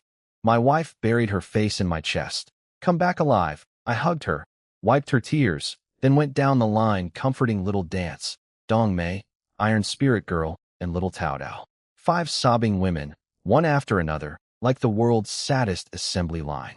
Move out, I yelled, and 60 voices echoed it back.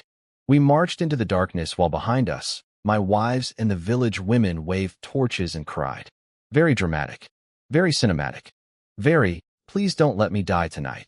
The captured bandit led us up a hidden mountain trail. Pitch black, rocky, treacherous.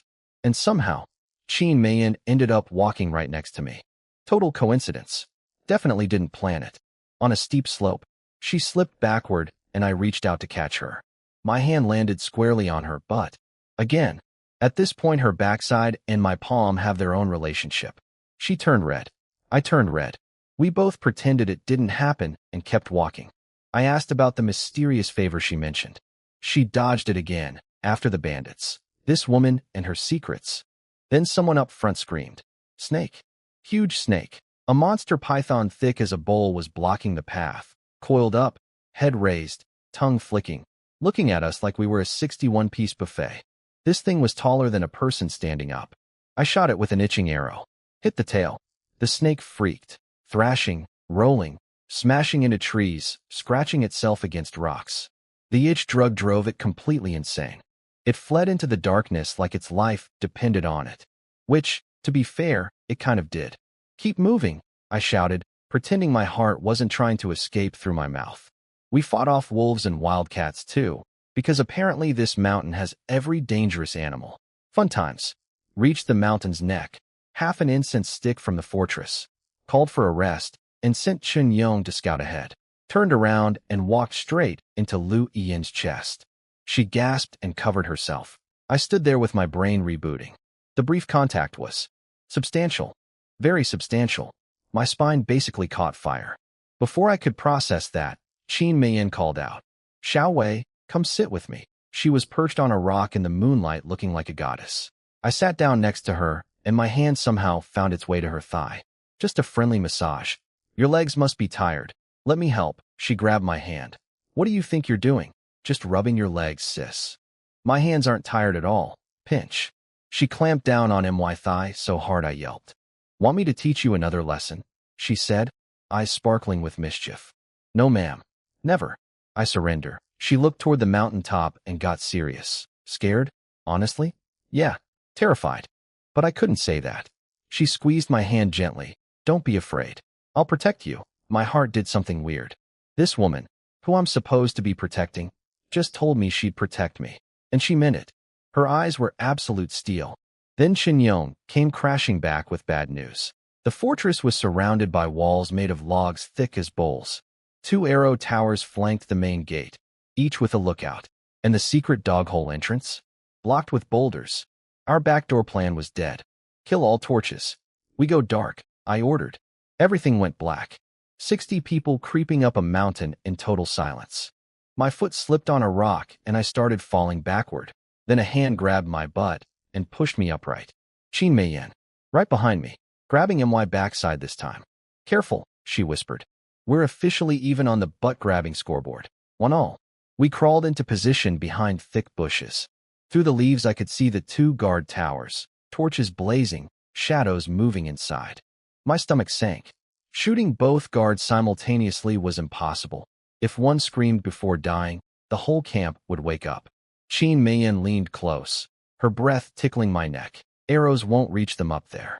We need to lure them down, she's right. Can't shoot through wooden walls. Can't sneak through a blocked tunnel. Can't storm the front gate. 2 towers with guards who'll sound the alarm at the first sign of trouble.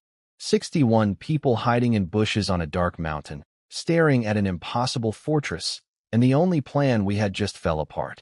Time to improvise. Which, honestly, is basically my entire life strategy at this point. Plan A was simple. Have our captured bandit call the tower guards down for a fake shift change. Shin Yong held a knife to the prisoner's back, while Sun Yiren flanked the other side. The prisoner yelled up, "Hey boys, come down." New orders. The guards were suspicious. Already? It's not time yet. But the prisoner sold it. They climbed down. The second their feet touched the ground, Shin Yong moved like a panther, clamped one guy's mouth shut, and slit his throat in one motion. Sun Yiren was even nastier, shoved his knife straight through the other guy's open mouth before he could scream. Both dropped silently. I made a mental note. Never make Sun Yiren angry. Ever. We dumped the bodies, buried the blood, and crept to the fortress gate. I peeked through the cracks, and my stomach turned. Inside was basically a bandit party. Huge bonfire, 8 tables loaded with roast chicken and liquor, and dozens of bandits getting hammered. Their leader, this massive gorilla of a man, was standing on a table leading the world's worst motivational speech. What do we do when we want money? Steal. What about women? Steal. Steal. Steal. Then he announced tomorrow they'd raid our village and the men could do whatever they wanted to the women. Play with them till they break, he screamed. My blood went cold. Then it went hot. These animals were toasting to destroying MY village, hurting MY people. But there were too many to rush head on. They'd grab weapons before we crossed the courtyard. I'll go in and lure them out, I said. Everyone hide by the gate with crossbows ready. Silence. Then Qin Meiyan grabbed my hand, trembling. I'm going with you. Everyone objected. The village chief, Xiaolong, everybody. A beautiful woman walking into a den of woman-hungry bandits? Suicide. Then Lu Yin stepped forward like a boss. She's not going. I am. Her husband grabbed her. Are you crazy? She pulled free, shoved her bow into Qin Meiyan's hands, looked me dead in the eyes. I trust you to protect me. Dazhuang stomped his foot. Qin Meiyan's eyes filled with tears, but there was no time for debate. I told everyone to get into position and shut up. Lu Yin and I pushed open the gate together. Wind blew her skirt. She straightened her spine like a soldier. Scared? I whispered. Terrified, she said, then smiled. But I trust you. A patrol guard spotted us immediately, torch in hand, scar gleaming. But the second he saw Lu Yin's face, his eyes went full predator mode, scanning her body like she was merchandise. I snapped into character instantly, grinning like a sleazy merchant, and slipped a silver ingot into his palm. Hey brother, I'm a traveling trader on the run from a murder charge, looking to join your boss's crew. Mind pointing us in the right direction? Biggest performance of my life. One wrong word, and we're both dead. 60 people hiding in the dark behind us, counting on a skinny village doctor and a brave woman to pull off the con of the century. No big deal. Just another Tuesday in my insane new life. Walking into a bandit fortress pretending to be a murderer on the run with someone else's wife on my arm. Just another evening in my life. The guard took the silver. I molested Lu Yin one more time, then ran off to announce us. She was shaking like a leaf, so I put my arm around her waist. She looked at me and saw zero fear on my face. What she didn't see was my internal organs playing musical chairs. The guard came back drooling and led us toward the party. As we got closer, dozens of bandits stopped eating and turned to stare at Liu Yan. Every single one. Chewing stopped. Cups froze midair. It was like walking a supermodel through a prison cafeteria. These men hadn't seen a woman in who knows how long, and their eyes looked absolutely feral. The big boss, Wang Meng, was gnawing on a meat bone the size of my forearm, grease dripping down his beard. Built like a gorilla who ate another gorilla. He growled, "Who are you? What crime? Who's the woman?" I bowed perfectly. "I'm a merchant from Wumu town. Killed a constable during a business dispute. This is my wife." Liu Yan whipped her head toward me. "Wife?" And that's when my hand casually slid from her waist to her butt. For the role. Purely for believability. She turned so red I could feel the heat radiating off her face. Wang Meng threw his bone on the ground and grinned. "Kill the man. Strip the woman. Share her." Bandits lunged at us like a pack of wolves. Liu Yan went ghost white and grabbed her chest. My heart stopped for exactly one beat. "Wait," I yelled. Everyone froze. Deep breath. "Showtime." "Boss, I wasn't finished. I also brought 250 taels of silver." You could literally hear every bandit's brain recalculate. Their murder eyes transformed into money eyes. Wang Meng's snarl melted into the greasiest smile I've ever seen. He grabbed 2 bowls of wine and wobbled over like we were old friends. "Brother, I was joking. Have a drink." I chugged that disgusting rot gut and nearly gagged. Tasted like someone fermented a boot, but kept my poker face. "Where's the silver?" Wang Meng was practically panting. "Buried outside. Hidden spot. But you gotta promise not to touch me or my wife." He swore an oath in front of everyone. I could see in his beady little eyes he was already planning to murder me and assault Liu Yan the second he got the cash. "Sorry, buddy. I've been reading people's intentions since medical school. Your poker face is garbage. Everyone has to come," I insisted. "I don't trust your men alone with my wife." Wang Meng waved his arm. "Boys, let's go get that silver." "Yes, boss." Dozens of voices shook the ground. They all followed us out. Every single one. Like rats following the Pied Piper. Except the pipe was playing the song of 250 taels. I held Liu Yan's hand as we walked toward the gate. Her palm was sweating, heart pounding so hard I could feel her pulse through her fingers.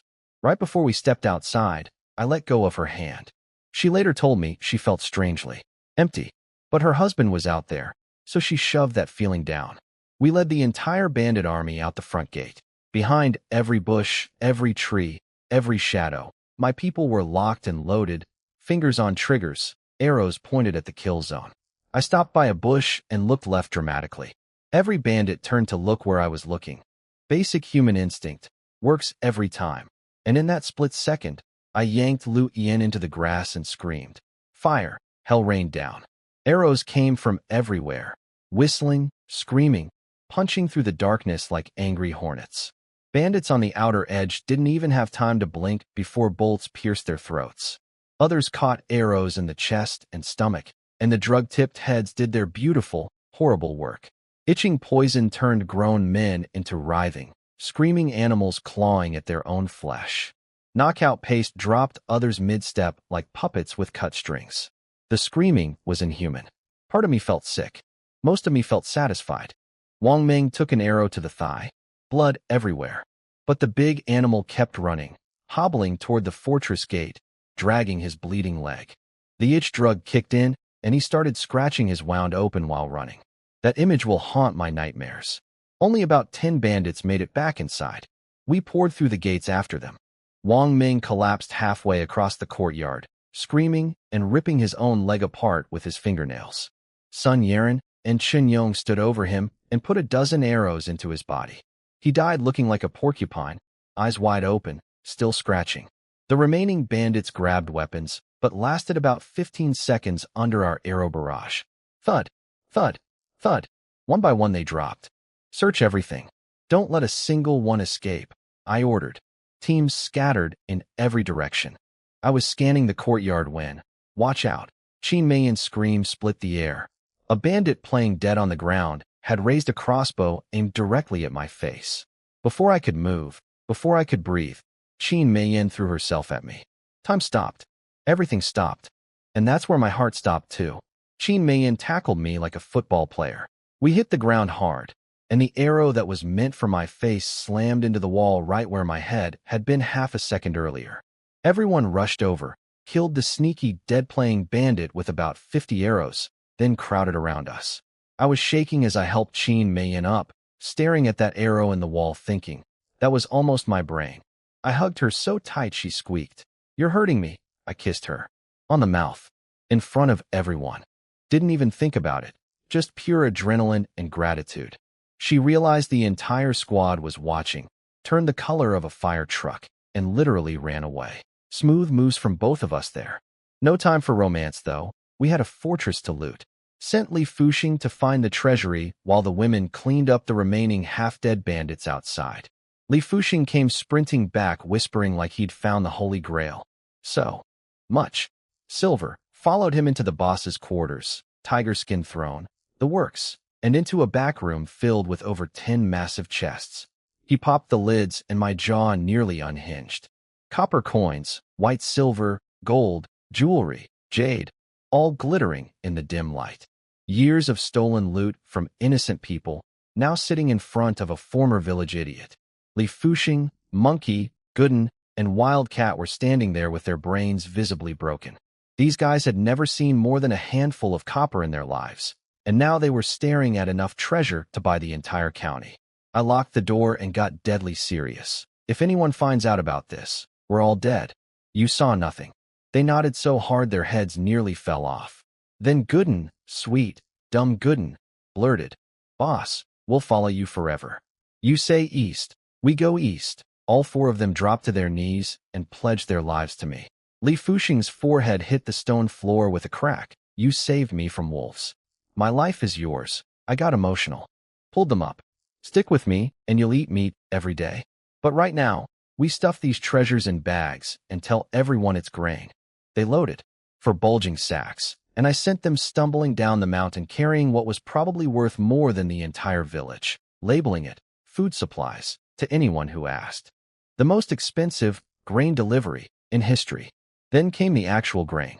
Xiaolong found the food stores, dozens of sacks of rice stacked floor to ceiling, smoked wild boar hanging from the rafters like greasy chandeliers. The villagers who saw it nearly fainted from happiness. We're rich, they screamed, then started hauling bags on their shoulders, wobbling under the weight but grinning ear to ear.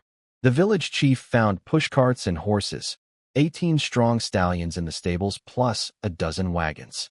Since the bandits were now, dead, we could take the main road home instead of the sneaky trail. Loading went into overdrive. Chen Yong reported, searched everywhere. 0 survivors. Sun Yaren brought all 18 horses around. Beautiful animals. My brain immediately started calculating their value. Everything was going perfectly. Too perfectly. Because that's when Qin Meiyan shoved through the crowd with that face. The face that says something is very, very wrong. Xiao Wei, something's not right. My stomach dropped. We just wiped out an entire bandit fortress, found a king's ransom and treasure, secured enough food to feed the village for months. And now there's a problem? Can I have one victory without a plot twist? Just one. Qin Meiyan dropped a bomb. I counted the bodies. Only 68. But this gang is supposed to have over 100. My spine turned to ice. The second and third bandit chiefs were missing, along with maybe 40 more fighters. They could be anywhere, raiding another village, coming back tonight, or heading straight for our village right now. Pack everything. We leave immediately, I ordered. No time to deal with corpses. Every second here was a gamble. I grabbed Qin Meiyan's hand and dragged her to a gorgeous white stallion. She looked at that horse like it was a skyscraper. I've never ridden before. Trust me. I swung up, reached down, yanked her onto the saddle behind me. She yelped and wrapped her arms around my waist so tight, I almost couldn't breathe. Then I kicked the horse and we launched down the mountain. Now here's the thing about galloping on a horse with Qin Meiyan pressed against your back. Her body is bouncing. Her arms are squeezing your waist. Her chest is very present against your spine, and your brain is trying very hard to focus on not riding off a cliff. I was losing that battle badly. Then I turned my head to check on her and accidentally brushed my lips against hers. She went rigid. Watch the road. I'm scared, I tried asking about her mysterious favor again. She buried her hot face into my neck and breathed on my skin on purpose. I nearly fell off the horse. Stop that. It tickles, she giggled. Actually giggled. And said she'd only tell me after we got home. This woman, riding a horse for the first time, terrified, in the dark, fleeing potential bandit reinforcements, and she's still finding time to flirt. Near the village, I could see Li Fuxing and the boys already stumbling in with my grain sacks, aka enough treasure to buy a small kingdom. The entire village was waiting at the entrance with torches, faces glowing with hope. An old grandma screamed, "Did you really kill all the bandits?" A little kid was jumping up and down. "Is everyone safe?" I announced the victory and the food supply coming behind us. The crowd erupted, torches waving, people cheering, crying, hugging each other. Qin Meiyan hopped off the horse gracefully, looked up at me with those warm eyes. "I'll come find you later." Then she disappeared into the crowd. I rode home and was immediately tackled by my entire female entourage. My wife hit me first, crying into my chest. I was so worried. Little Dance grabbed my arm sobbing. Dong Mei, Iron Spirit Girl, and little Tao Tao all stood there with wet eyes and trembling lips. I held my wife, wiped her tears, and reassured everyone I was fine. The relief on their faces almost broke me. Li Fuxing and the boys showed up grinning like maniacs, drenched in sweat. "Boss, the grain is in your house." Monkey rubbed his back. That stuff was heavy. "Yeah. Gold tends to be heavy, genius." I was dying to take my wife inside and show her those 4 massive sacks of treasure, just to see her face when she realized we were now stupidly, absurdly, life-changingly rich. So I sent the boys off to handle the actual grain storage, the 18 horses, and the 35 crossbows. Tonight's final score: 1 bandit fortress destroyed, 68 bandits eliminated, a king's ransom in gold and silver secured, dozens of grain sacks captured, 18 horses acquired, 0 casualties. On our side, and 1 very romantic horseback ride with a beautiful widow. The only shadow, 2 bandit chiefs, and roughly 40 fighters are still out there somewhere. Which means this isn't over. Not even close. But for tonight, we won. The village idiot just conquered a mountain. And somewhere in my house, 4 sacks of treasure are waiting to blow my wife's mind. Storage problem solved in about 30 seconds flat. Dong Mei offered her big empty house for the grain. Iron Spirit Girl claimed the crossbows for her blacksmith shop. Monkey volunteered his orchard for the 18 horses. I love having employees who solve problems before I finish explaining them. Everyone scattered to handle logistics, leaving me alone with my wife. She melted into my arms with those lovesick eyes, and I kissed her. She turned red, checked for witnesses, then dragged me inside and bolted the door. Wifey was feeling frisky, started pressing against me, stood on her tiptoes, and kissed me first this time. Her hands started wandering south, and for once I was the one who had to hit the brakes. "Hold on, let me check the silver first." She blinked at me like I'd lost my mind. What kind of man stops a beautiful woman to look at luggage? This kind. Because those aren't bags of grain, baby. I untied 1 sack and opened it wide. White silver and copper coins spilled into view like a pirate movie. My wife's eyes went so wide they nearly fell out of her skull.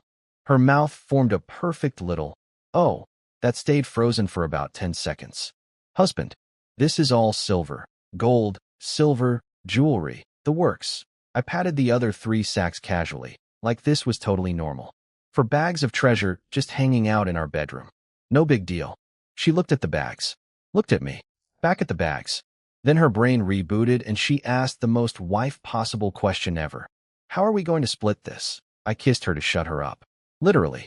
Kissed her until she was gasping, then whispered, "We're not splitting. This is all ours." But the villagers kissed her again. Longer this time. They don't know, but Li Fuxing, another kiss. He knows. He won't talk.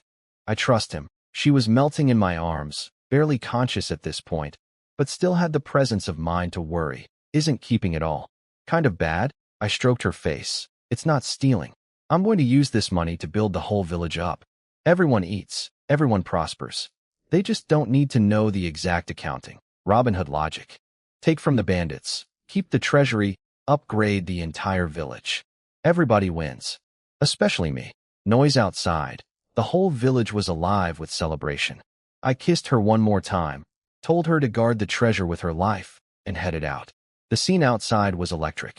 Torches everywhere, villagers pushing grain carts, Sun Yaren's warriors riding horses through the village, people laughing and crying at the same time. It looked like a victory parade designed by someone who'd never seen a parade but was very enthusiastic. Then I spotted her, Qin Meiyan, walking out of the trees in the moonlight, curves silhouetted against the dark forest like something from a dream. My feet changed direction on their own. Full autopilot. Zero conscious input. She saw me coming and froze like a deer. Xiao Wei, what are you? I grabbed her arm, pulled her under a tree, pressed her against the trunk, and demanded, you said you needed my help. We're home now. Tell me. She looked left, looked right, confirmed we were alone, then softened. That teasing smile, so eager to help me. You saved my life tonight. Whatever your problem is, it's keeping me up at night. Tell me. Her smile faded. She looked down. A sadness I'd never seen before crept across her face, and my stomach tightened. I grabbed both her hands, pinned her gently against the tree. What happened? She looked up with tears forming in her eyes. You'd really help me? Yes. Now talk. And there, under a tree, in the moonlight, with the sounds of celebration echoing through the village, she finally opened her mouth to tell me the one secret she'd been carrying this entire time. Which means next chapter one finally find out. If it's another cliffhanger, I'm going to lose my ancient Chinese mind. Tonight's final inventory.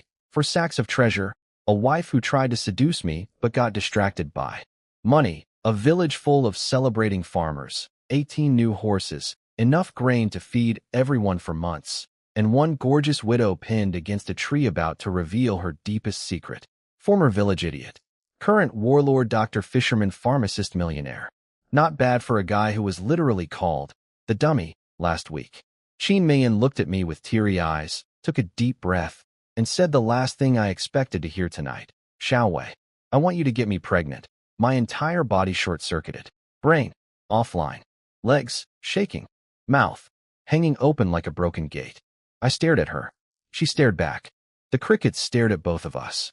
That's the favor. My voice cracked like a 13-year-old's. She nodded, tears rolling. I tried for years with your brother Ergu, but nothing worked. You're the only man I trust enough to ask.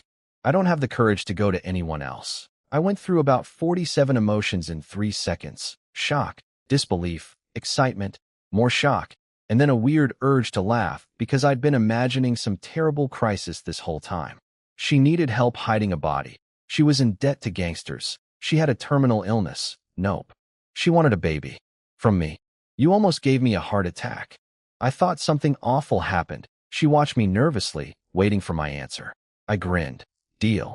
Then I pushed her against the tree and leaned in for a kiss. She turned her face away, panicking. Wait. Are you sure? You don't need to think about it? I can wait. No thinking needed. But you have to agree to something too. She looked at me with huge, hopeful eyes. Anything.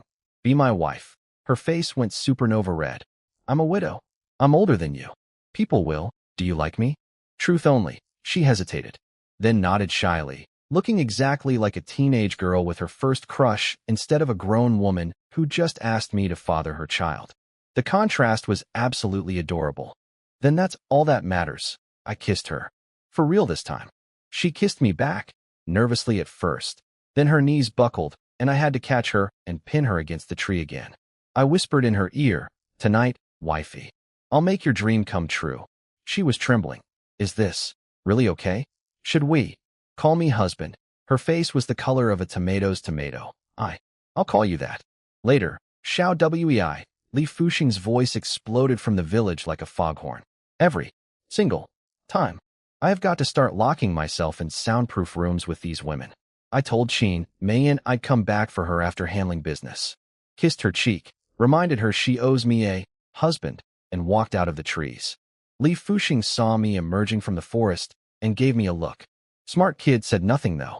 Everyone's at Dong Mei's house. My dad wants you to come decide about the grain. I said I'd be right there. He ran off, and I immediately U-turned back into the trees. Qin Meiyan heard my footsteps and her face went crimson again. She turned her back to me, all flustered. Go handle your business first. We can. Later, I gazed at her silhouette in the moonlight and felt my whole chest warm up. Whatever you say, wifey.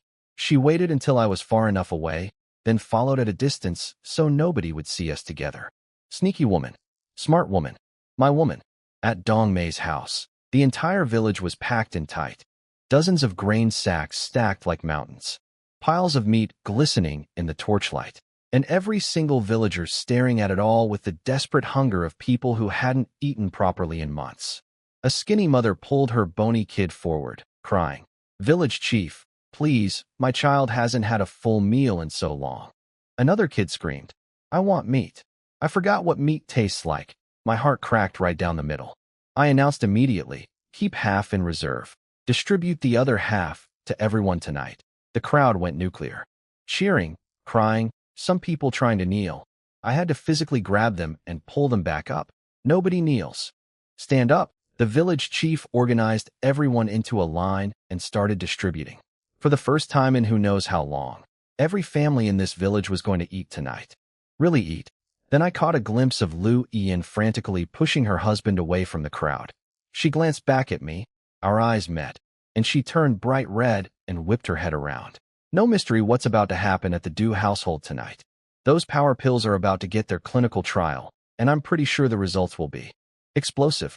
Good luck, Dazhuang. You're gonna need it. Actually, no, she's gonna need it. That pill doesn't mess around. Then Sun Yaren and Lu Ying approached with serious faces. The missing bandit chiefs, second boss and third boss, were still out there with 40-plus fighters. When they find out we massacred their base, they'll come for blood. I asked if they were planning to leave in the morning. They looked at each other uncomfortably. They'd planned to leave, but now felt awkward abandoning us with a revenge attack incoming. Tonight's impossible scorecard. Got asked to father a child by the village's most beautiful widow. Said yes, agreed. To marry her, distributed food to an entire starving village. Made a woman sprint home to drug her husband with ancient performance pills, and still have a military crisis to solve before sunrise. Wife count update. Jiangzi, official. Dong Mei, unofficial. Iron Spirit Girl. She owes me a proper wedding. And now Qin Meiyan, newest recruit, wants a baby tonight. Former village idiot. Current doctor, general, millionaire, arms manufacturer, fish farmer, drug maker, and apparently now a one-man fertility clinic. My previous life.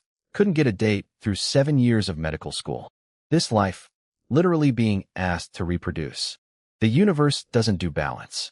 It does revenge. Sun Yaren said he could stay a few more days, but Lu Ying needed to take half the team back to protect Miss Su's estate tomorrow. Fair enough. Can't hog someone else's security force forever. Lu Ying offered to have his guys patrol our village tonight as a farewell gift. Classy move, big man. Business handled. I told the village chief to organize a meeting tomorrow morning for bandit defense planning and reward money distribution. He and Li Fuxing practically shoved me out the door. Go rest. We've got this. The second their backs were turned, I did what any responsible village leader would do. I sprinted after Qin Meiyan like a love-drunk teenager. Couldn't find her on the mountain path, though. Just trees and wind and my own heavy breathing. Then her voice came floating from behind me. Looking for me? She stepped out from behind a tree like a woodland fairy, smiling that devastating smile. I grabbed her, kissed her, and things escalated quickly. My hands started exploring, and she caught them, blushing. You want to do it here? In the dirt. Isn't that exciting? I grinned. She shook her head with the cutest pout. No, I don't want to get dirty. Fair point. Romantic woodland encounters sound great in theory. In practice, rocks, bugs, mud. Not ideal. She suggested her house. But tomorrow. I whined like a child. That's too long. She shut me up with a kiss. Then another one. Then reminded me my actual wife was home waiting. Oh, right. Her. I demanded she call me husband before I'd let her go. She tried postponing that too, but I held her tight and refused to release her until she said it. She looked around for witnesses, confirmed we were alone, and whispered the tiniest, shyest husband I've ever heard. My whole chest filled with warmth. We kissed goodbye and went our separate ways.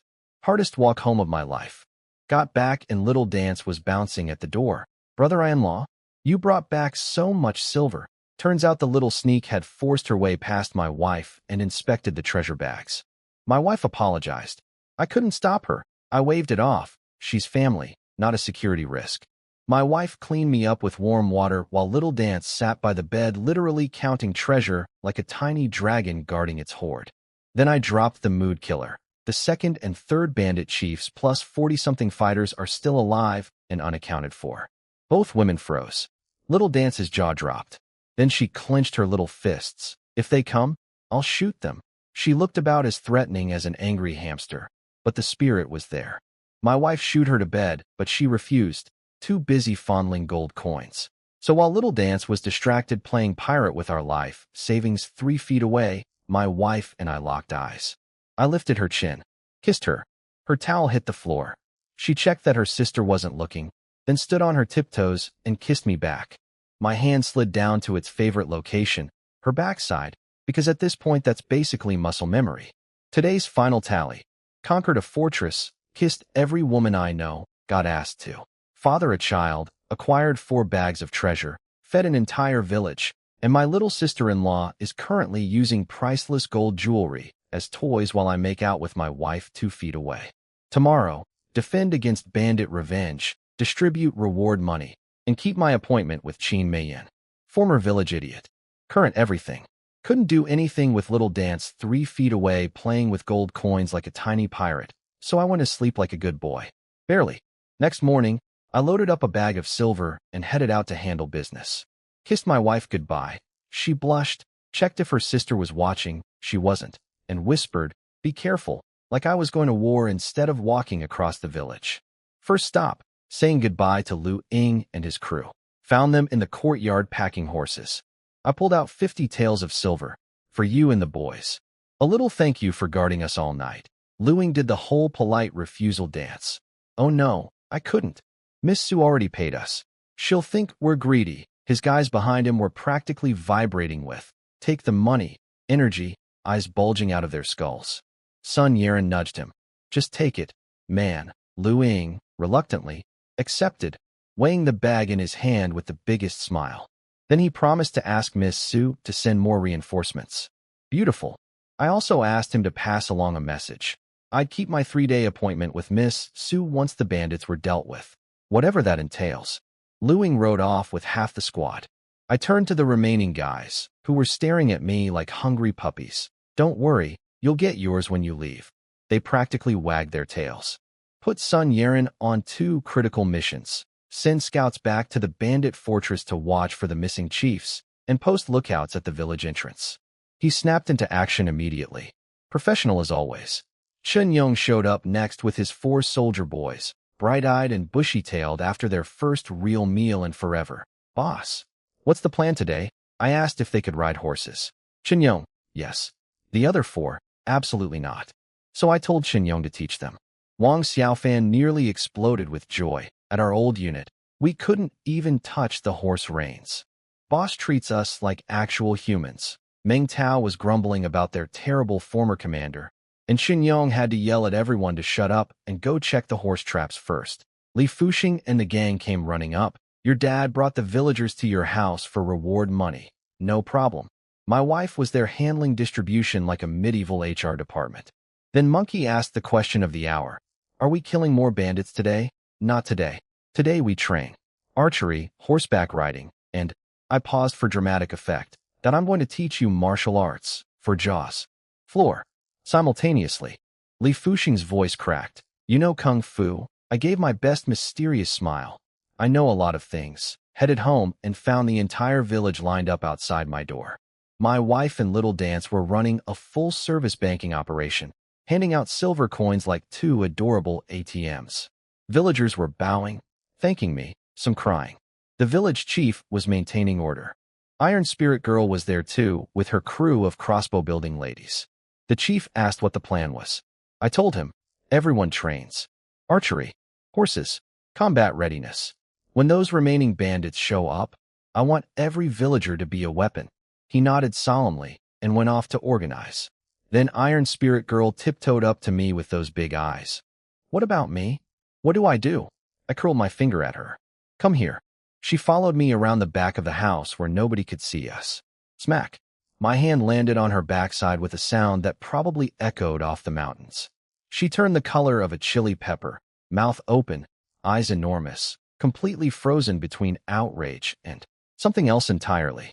I pinned her against the wall, tilted her chin up with one finger, and looked into her eyes. "What did you just call me?" She'd called me, "idiot," in front of everyone. Again, after 2 conversations about this. This girl has a learning disability specifically related to the word husband. Today's morning productivity report distributed 50 tales to departing allies, deployed reconnaissance teams, organized village-wide military training, commissioned horseback riding lessons, scheduled martial arts classes, and pinned a blacksmith against a wall for calling me the wrong name. It's not even noon yet. I still have to make medicine for Lu Yin's husband, keep my appointment with Qin Meiyin tonight, and prepare for a potential bandit revenge attack. Former village idiot. Current CEO of a rapidly expanding rural military-industrial romantic complex.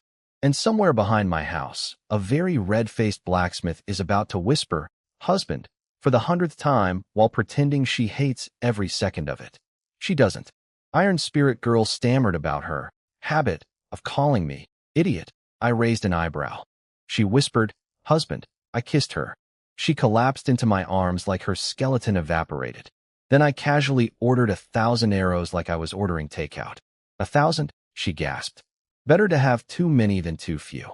And your husband isn't short on cash. I flicked her nose. She blushed. I'm not even your wife yet. I made a serious face. She panicked, kissed my cheek, called me husband again, and I squeezed her, but as a farewell. She fled like a pink-faced rocket. Our entire relationship is basically kiss, squeeze, run, repeat. Then Qin Meiyin came galloping into the village on a black horse like some kind of ancient action heroine. This woman taught herself to ride at dawn. Fell off a few times, brushed herself off, kept going. My jaw was on the floor. I reached for her hand, and she dodged. Too many villagers watching. Smart woman. I am not smart when she's around. Little Dance immediately demanded horseback riding lessons. Qin Meiyin scooped her onto the horse and started teaching. Dong Mei timidly asked to learn too. Suddenly, I'm running an equestrian academy for beautiful women. Then I asked where Lu Yin was. Qin Meiyin whispered. She went hunting on the mountain to blow off steam. Looked terrible this morning. Didn't sleep all night. My brain froze. Wait, I gave her performance pills for her husband last night. She should be glowing this morning, not furious. Did the pills not work? Did he take too many? Did they work too well? My medical curiosity was killing me, but also, if the pills failed, my reputation as a doctor is on the line.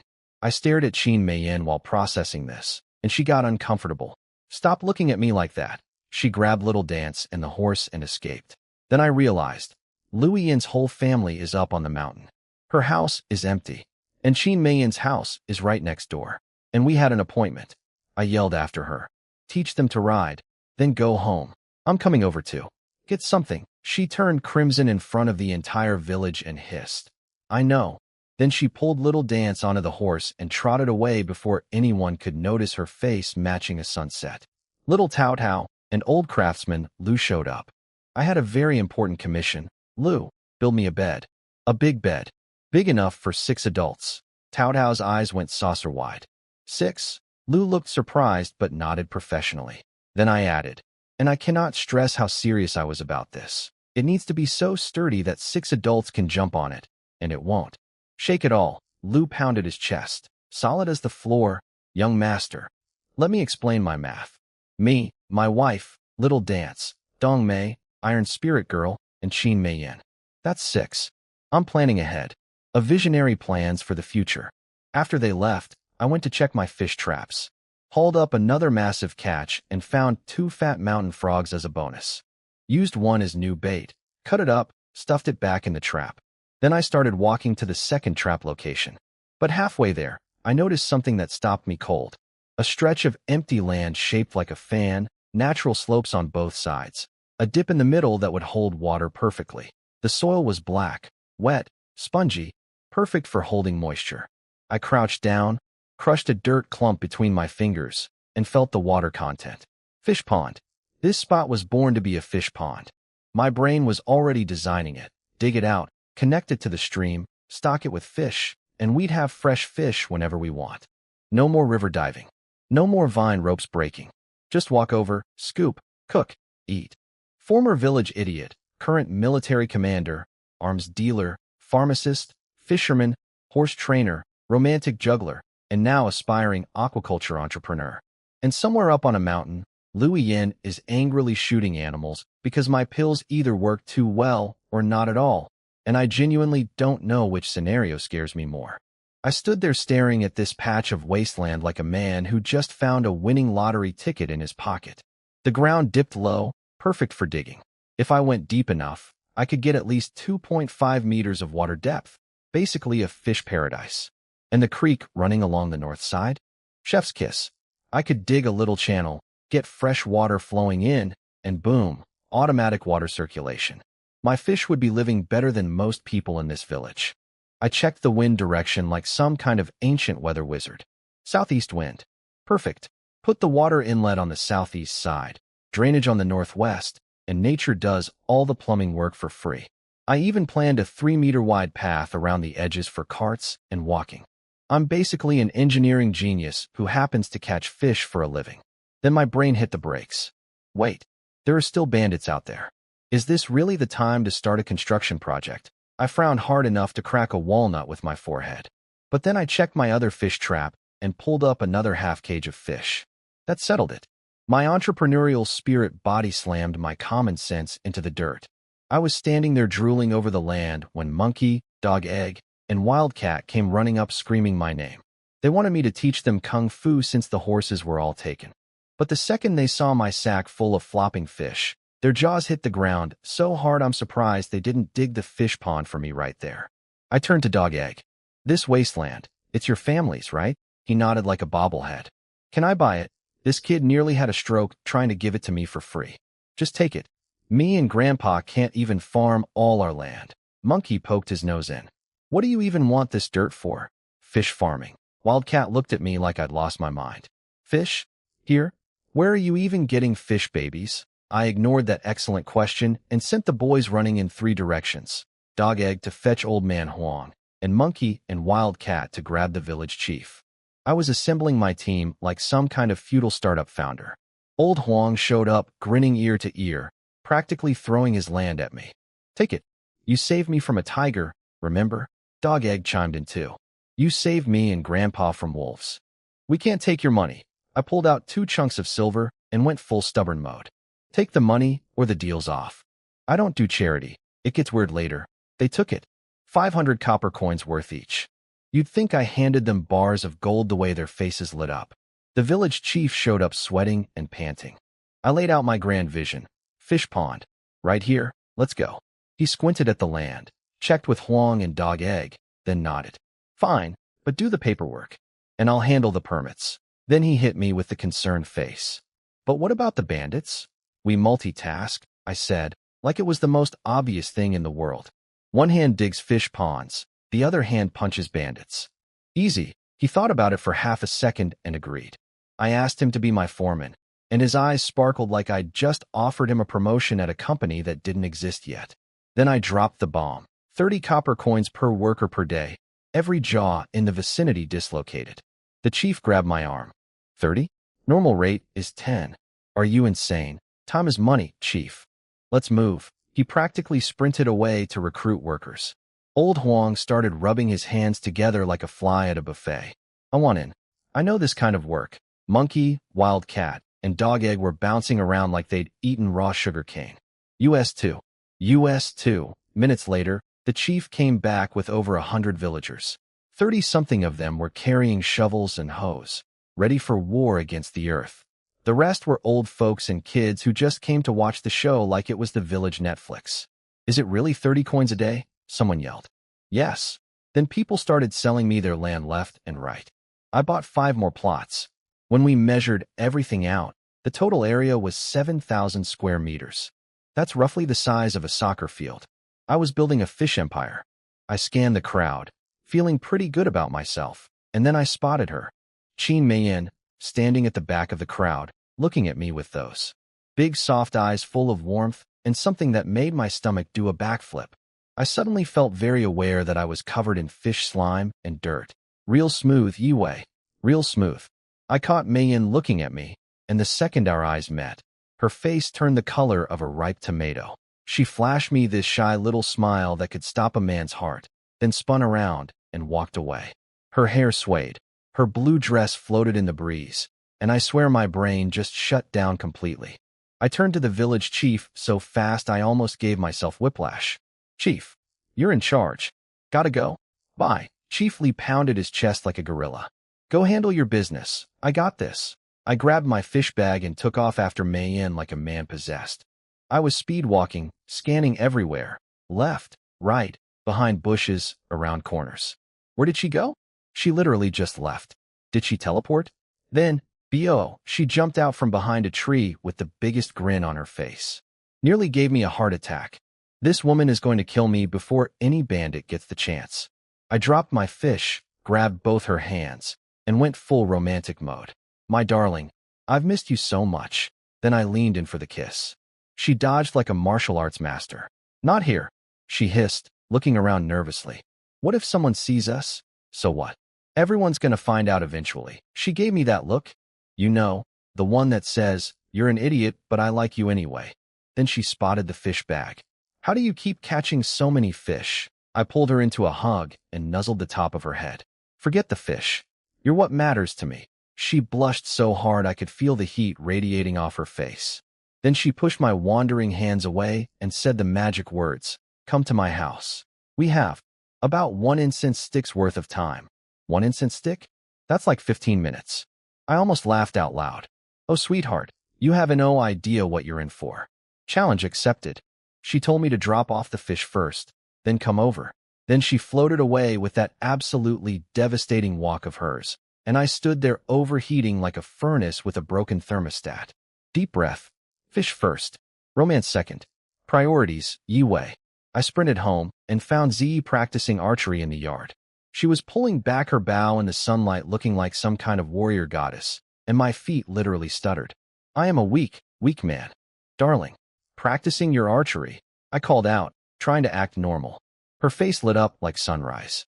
"Husband." She ran over and eyed the bag. "What's in there?" "Fish. Heavy." "I got it." I hauled the bag inside and opened it up. She stared at the mountain of fish with her mouth hanging open. I took this golden opportunity to sweep her into a hug. "Did you finish handing out the silver?" She nodded shyly. "All done." I kissed her. "You're the best wife ever." Then I tried my smooth exit. "Honey, could you and your sister handle the fish? I need to step out real quick."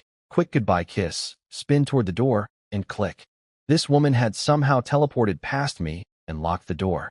She turned around with this dreamy, mischievous smile that told me I was absolutely not going anywhere. Darling, what's happening?" She walked up, put both hands on my shoulders, and looked at me with eyes that could melt steel. "Husband, you've been so pent up these past few days. And my sister isn't home right now. So we could. But, the thing is, she kissed me before I could finish my excuse. So there I was, kissing my wife back while my brain was screaming. "Mei Yin is waiting for you. This is a scheduling disaster." Ziyi pulled back slightly, looking confused. "What's wrong? You seem distracted." I stammered like a broken record. "I have things." Her eyes instantly went full puppy dog mode. Her lip trembled. "Are those things more important than me?" And that, ladies and gentlemen, is the sentence that has ended more men than any sword in history. My face went through about 17 expressions in 2 seconds before landing on a warm smile. "Nothing is more important than you. Nothing." I scooped her up princess style and carried her to the bed.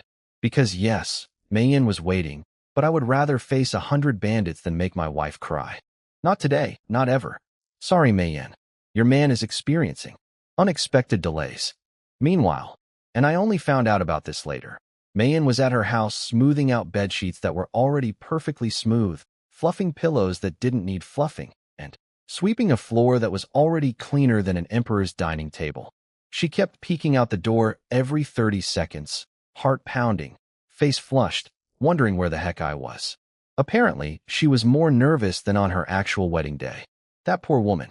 Back at my place, sometime later, Ziyi was lying there looking like the happiest person on earth, hair splashed across the pillow like a painting. I started getting dressed. She clutched the blanket to her chest and watched me with those big doe eyes. "Take care of yourself, husband." I knelt down, cupped her face, kissed her one more time. "Remember, no matter what, You'll always be my number one.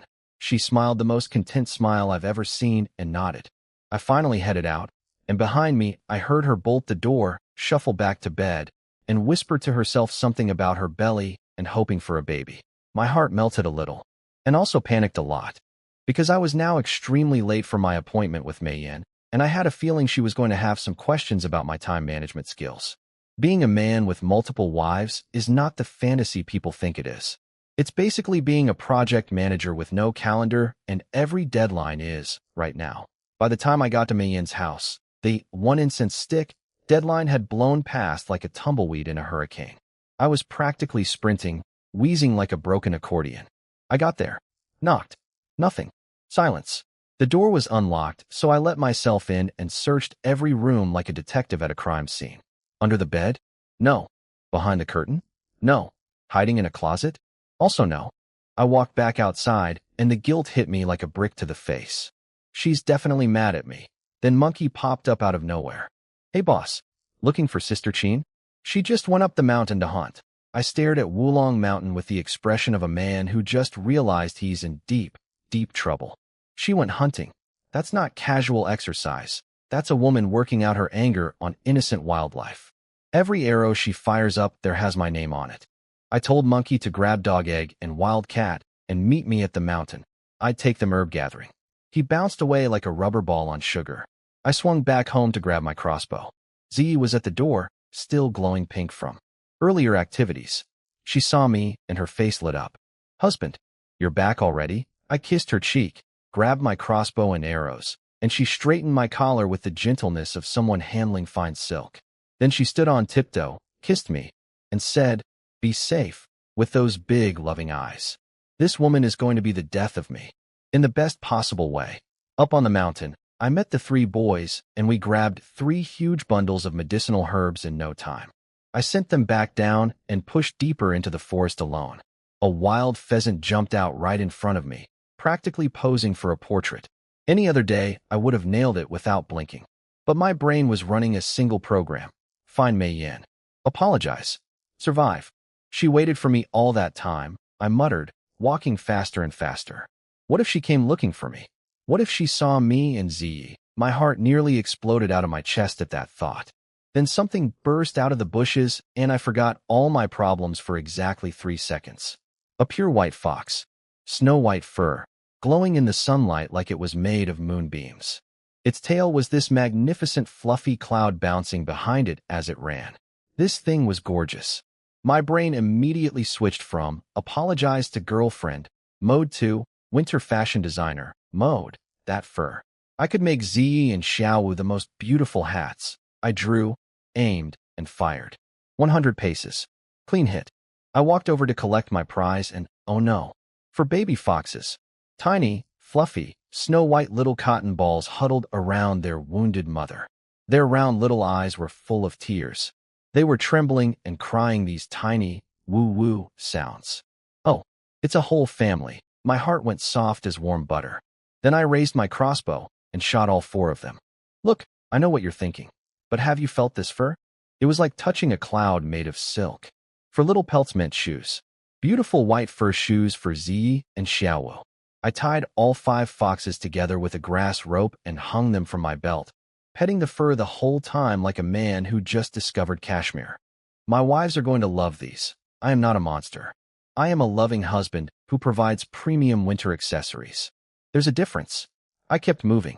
Rabbits bolted past me. Birds swooped overhead. I ignored all of them. I was a man on a mission. Find Mei Yan. Everything else was background noise. Then I heard it. A woman's voice, panicked and crying. What are you doing? Let go of me. Stop. My blood went cold. That was Lu Yin's voice, and she was terrified. I started rushing toward the sound, heart hammering. And then a hand shot out from nowhere and clamped onto my wrist like a steel trap. Mei Yan. She yanked me behind a pile of rocks with surprising strength for someone her size, slapped her hand over my mouth, and hissed, "Don't say a word." Her eyes were locked forward, peering through the gaps in the rocks, sharp and alert like a hawk. 2 things registered simultaneously in my brain. First, she wasn't mad at me. Huge relief. Second, her neck was right there, inches from my face, this graceful curve of skin glowing softly in the shadows, with these little wisps of hair falling down, and she smelled like wildflowers mixed with mountain air, and I pressed my face into her neck. Because apparently I have zero self-control. My hand drifted to her waist. My fingers found the soft fabric and the even softer skin underneath, and she jolted like she'd been struck by lightning. Her face went from alert warrior mode to tomato red in about half a second. The blush started at her ears and rolled down her neck like a sunset. "Yue, stop it!" she whisper-screamed, grabbing a chunk of my side meat between her fingers and threatening to twist. But her hand was shaking so badly, it was about as intimidating as a kitten swatting at a ball of yarn. I grinned. Okay, fine. Business first, flirting later. I forced my brain back online, leaned in beside her, and peered through the crack in the rocks to see what had her so spooked. Through the gap in the rocks, I saw something that made my blood boil. Du Dazhuang, that oversized caveman, was dragging Lu Yan into the bushes like some kind of rabid animal. His eyes were bloodshot and his hands were grabbing at her while he growled something disgusting about satisfying her needs. Yan's face went white as paper. She was twisting and fighting with everything she had. And then, slap. She absolutely cracked him across the face so hard he stumbled backward and fell on his butt. Beautiful form. Perfect execution. 10 out of 10. "Don't touch me," she screamed. "Your hands are filthy." Then she shoved through the bushes and ran. Dazhuang threw a tantrum on a tree trunk, punching and kicking it until bark was flying everywhere like confetti at the world's saddest party. Then he spat on the ground and stomped off in the other direction. Meiyan stepped out from behind the rocks, her expression shifting between concern and cold fury. "Go check on Yan. I'm worried about her." "You're not coming?" Her eyes went ice cold. "I'm going to have a chat with Dazhuang." The way she said, "chat," made it sound like she was about to verbally disembowel the man. She marched off toward him without a shred of hesitation. Honestly, terrifying and attractive in equal measure. I headed after Yan and found her crouching on the ground, shoulders shaking, crying and cussing simultaneously. "All he does is bully me. He's not a real man. Men are all garbage. Great timing for me to show up. Sister Lu, are you? Get lost." She jumped up to run, didn't see the loose rocks, and her feet went out from under her. She started sliding down the slope and I grabbed her wrist, but she was heavier than expected. Do not tell her I thought that. And her momentum yanked me forward. We tumbled down the hillside together like a pair of human boulders. Dirt, leaves, twigs, everything was flying. I lost count of how many times we rolled. When we finally stopped, she was on top of me, and her lips were pressed directly against mine. We both froze. Her face turned a shade of red that scientists haven't named yet. She scrambled off me like I was made of hot coals, frantically straightening her clothes. I got up too. "Sister Lu, are you okay?" "Whether I'm okay is none of your business, you little liar." Then she pulled a small clay bottle from inside her clothes and shoved it into my hand. "There's one pill left. I'm returning it. We're even." And she bolted down the mountain without looking back. I stood there holding this tiny bottle, completely bewildered. Then curiosity did what curiosity does best. It ruined everything. I opened the bottle and tipped out the pill. The second that thing hit open air, a wave of heat blasted through my entire body like someone lit a bonfire in my stomach. Just from smelling it, my brow furrowed. Wait, is my medicine defective? Or is Dazhuang the one with the problem? Then I did the dumbest thing I've done in at least 24 hours. I ate it. I chewed it and swallowed it like a complete and total idiot. The effect was instant. Imagine every cell in your body catching fire at the same time. Imagine your blood being replaced with hot lava. I was shaking, sweating, burning up. My whole body was wound tighter than a crossbow about to snap. Okay, so the medicine works great. Definitely Dazhuang's problem, not my formula. Fantastic news. Terrible timing. The celebration lasted about 2 seconds before the agony kicked in. My body was going to literally self-destruct if I didn't find a solution fast. I looked downhill. I looked uphill. Brain somehow still functioning through the inferno. Meiyan. Find Meiyan. She's the only one who can help. I staggered off in her direction, walking like a drunk man in an earthquake. Meanwhile, Meiyan had caught up with Dazhuang and was giving him the verbal beatdown of a lifetime. He was grinning like an idiot trying to apologize, reaching for her arms. She sidestepped him cold as winter. Touch Yin again, and I won't forgive you, she said, then turned and walked away. What she didn't see was Dazhuang staring at her from behind, licking his lips like a predator, and then quietly following her into the woods. This man just got face-slapped by one woman and threatened by another, and his takeaway was to stalk the second one? The audacity of this walking dumpster fire. Mayan was hurrying through the forest when she spotted me stumbling toward her, face red as a pepper, tripping over my own feet. She ran to me and grabbed my arms, then immediately let go because my skin was literally scalding hot. What happened to you? I grabbed her hands so hard my knuckles went white. Mayan, no, darling. Save me. I'm dying. I ate the pill. I was testing it. It works too well. Please help me before my body explodes. I word vomited the entire story. Yin, the tumble, the pill, my genius decision to test it on myself. She stared at me like I was the biggest fool who ever walked the earth. Which, fair. If you don't help me soon, I'm literally going to break. I was looking at her the way a drowning man looks at a life raft. Her face went from concerned to absolutely nuclear red. She bit her lip, glanced sideways, and said in a tiny voice, "Follow me. Quick." She led me deep into the forest until we reached a hidden cave, completely covered by vines and bushes. You could walk past it 100 times and never know it existed. Inside it was dark and damp. She grabbed some dry grass, swept off a stone bed, and started explaining. "This is a shelter I used to use when hunting with your brother Ergu." Then she turned around and looked at me. And behind us, hiding in the trees, Dazhuang watched us disappear into that cave with murder in his eyes. Today's lesson: never test your own medicine, especially that kind of medicine, on an empty stomach, alone on a mountain, with your stalker stalking your rescuer. My life is a circus, and I am every single clown. My eyes were red, my skin was on fire, and I was looking at Mei Yin like a starving wolf looks at a steak dinner. Every cell in my body was screaming. She lowered her head shyly and whispered, "Well, are you coming or not?" I walked over to her like a zombie and mumbled, "I thought you said I was dirty." She cupped my face in her hands, flinching slightly because my skin was basically a frying pan, and said softly, "Not anymore." She leaned in. The second her lips touched mine, whatever remained of my self-control detonated like a powder keg.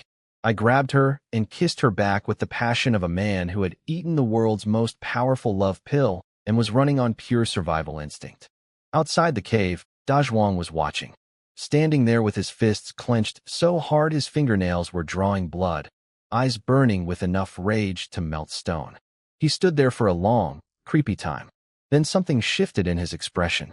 A look of pure crazy flickered across his face, and he turned and headed down the mountain with a plan that absolutely could not be anything good.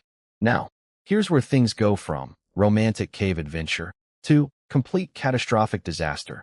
Back at the house, Zi had just finished processing all that fish with Xiaowu and Dongmei. She stepped outside with her crossbow to practice archery again, standing tall in the sunlight looking gorgeous as always. And who shows up lurking nearby like the world's worst neighbor?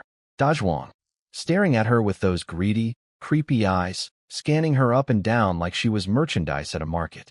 Zi turned around, noticed his weird stare, and got an instant chill down her spine. But being the polite woman she is, she just asked, "Uncle Zhuang, my husband is out. Did you need him for something?" Dazhuang clenched his fists, then dropped the bomb. "He's in trouble." Zi's face went white as chalk. "What? Your man got into trouble?" "No, that's impossible. That can't be true," he snorted. "Believe it or don't." Then he just walked away. The audacity of this manipulation. He dangled the bait and started reeling in my wife like a fisherman from hell. Zi chased after him, heart pounding. "Wait, where is he? What happened?" He glanced back with that shifty look. "Follow me. You'll see for yourself." Now my brilliant, loving, loyal wife, whose only weakness in the entire universe is worrying about me, gripped her crossbow tight and followed this walking red flag into the mountains. At least she wasn't stupid about it. When they hit rough terrain and Dazhuang, helpfully, reached out his hand to assist her, she ignored him so hard his hand just hung in the air like a sad flag with no wind. That little rejection cranked her suspicion meter way up. She kept one finger on the crossbow trigger at all times, eyes scanning every direction. One wrong move from this guy, and he'd be wearing an arrow as a permanent accessory. They climbed and climbed until they reached the area near. Oh no, near My cave. The cave where I was currently very, very busy with Mei Yin. Dazhuang stopped and pointed toward the bushes. There's a cave behind those trees. Your husband's in there. Ziyi stared at him suspiciously, then at the bushes, then back at him. Something felt wrong, but her worry for me won the internal battle. She took a deep breath, pushed through the trees, found the cave entrance, and charged in screaming. Husband. Inside the cave, Mei Yin and I were, well, very much occupied. When we heard that voice, it was like getting hit by lightning. We both froze mid-everything. Slowly, very slowly, we turned our heads toward the entrance with the exact same expression of pure horror on our faces. Ziyi squinted through the dim light. It took her eyes a moment to adjust, and when they did, she turned to stone. Literally just stood there, crossbow nearly slipping from her fingers, face cycling through about 40 emotions per second. My brain rebooted just fast enough to blurt out, "Darling, how did you get here?" Smooth, YWEI. Real smooth. How did you get here? Like she just walked into the wrong restaurant. Her face was so red it was practically glowing in the dark cave. She whipped around to face the wall, crossbow pointed at the floor. Husband. Are you okay? I threw on my clothes faster than I've ever moved in my life, rushed to her, and grabbed her hands. I'm fine. Why are you here? She stammered, still facing the wall. Dazhuang brought me. He said you were hurt. My blood went from volcanic medicine hot to ice-cold murder rage in about half a second. I stormed outside, eyes cutting through the forest like blades. Gone. That rat was gone. Vanished into thin air like the coward he is. Ziyi came out behind me, confused. He was right here just a second ago. I stood there seething. Dazhuang. I will remember this. You just wait. That piece of garbage deliberately brought my wife here to see me with Mei Yin. He wanted to destroy my marriage. He wanted chaos. He wanted revenge because Mei Yin rejected him and chose me. I was going to deal with him, and it was not going to be gentle. I turned back to Ziyi, softening immediately. I held her hands. I'm sorry. I made you worry. I searched her eyes for anger, jealousy, betrayal, anything. But this incredible woman just shook her head gently and said, as long as you're okay, I'm relieved. Go back inside. Don't keep Sister Qin waiting. I cupped her burning red face in my hands, completely stunned. You're really not jealous? She looked straight into my eyes, steady and sure. I trust that you'll never abandon me and Xiaowu. I pulled her into a hug so tight, I could feel her heartbeat against mine. I will never abandon you. You and Xiaowu will always come first. I will protect you for the rest of my life. She gently pushed me away, partly because I was still radiating heat like a human campfire, her ears red enough to cook an egg on. Husband, you're burning up. Please go back. If Sister Qin gets upset, that's worse. Then my medicine-addled brain had one final brilliant idea. I grabbed her wrist. Darling, what if we both? And that's where I'll leave this, because honestly, my life has become a soap opera directed by a madman and sponsored by the world's most powerful aphrodisiac. Dazhuang, if you're reading this from whatever bush you're hiding behind, your days are numbered, buddy. Numbered. Ziyi yanked her hand back like she'd touched a hot stove, stumbled backward, face redder than a sunset, and stammered. We'll talk about that later. I'm going down the mountain now, she bolted. The little silver ornaments in her hair were jingling like tiny alarm bells as she ran. I chased after her a few steps. Be careful, she spun around, waved her crossbow at me with a cheeky grin, and shouted, I've got this. Now go back to your business. Then she disappeared into the trees. I watched her go, heart full of warm, fuzzy feelings. I checked the surroundings, thick bushes everywhere, but no man-eating animals in this area, and finally relaxed enough to head back to the cave. What I didn't see was Dazhuang emerging from behind a tree so thick it would take 2 grown men to wrap their arms around it. He was staring at the cave, then at Ziyi's direction, growling like an animal. His fingernails were digging into the bark so hard they were bleeding, leaving red streaks on the trunk like a horror movie prop. This man needs to be dealt with. Soon. Back in the cave, the second I sat down, Mei Yin curled into my arms like a frightened kitten, hair everywhere, voice shaking. I'm sorry, husband, I didn't notice Dazhuang following us. I shut her up with a kiss. Forget about him. He doesn't exist right now. She looked up at me with misty eyes. Will Z really accept me? I tapped her nose. Can you accept her? She nodded so hard I thought her head would fly off. I already love her like a sister. Well, perfect, because she already told me to marry you ages ago. Her eyes went wide as dinner plates. You're not lying? I took her hand and pressed it against my chest. You saw her just now. She caught us together, and her reaction was to tell me to hurry back and not keep you waiting. That woman is a saint. Mayin's eyes filled with tears, and she choked out. From now on, I'll treat Z like my own little sister. Whatever she wants, I'll give her everything. Then she kissed me again, and, well, the medicine was still very much active, and we had some unfinished business to attend to. Several incense sticks worth of time later, the volcanic heat in my body finally started cooling down. Mayin was lying there glowing pink like a peach blossom, snuggled against me. Then she brought up Dazhuang again, voice soft but dripping with venom. That man is worse than a venomous snake. I need to talk to Yin and convince her to leave that monster. I sighed. He's garbage. Complete and total garbage. I was stroking her hair when she suddenly looked up at me with this very specific expression, the kind that tells you something big is coming. What? Why are you staring at me like that? She bit her lip. Husband, what if you also married Yin? My brain blue screened. My heart started pounding like a war drum. Inside, every fiber of my being was doing cartwheels and shooting fireworks. But outside, I put on my best concerned and troubled face. Oscar-worthy performance. Wouldn't that be? Inappropriate, Mayin grabbed both my hands and launched into the most passionate sales pitch I've ever heard. She's had the worst life with that animal. 3 years of suffering. But she's strong, kind, and gentle. And husband, I swear on my life. She's completely pure, same as me. Dazhuang never. You know, every man in the old village drooled over her. She's that beautiful. Please don't reject her. Please. She was literally crying now.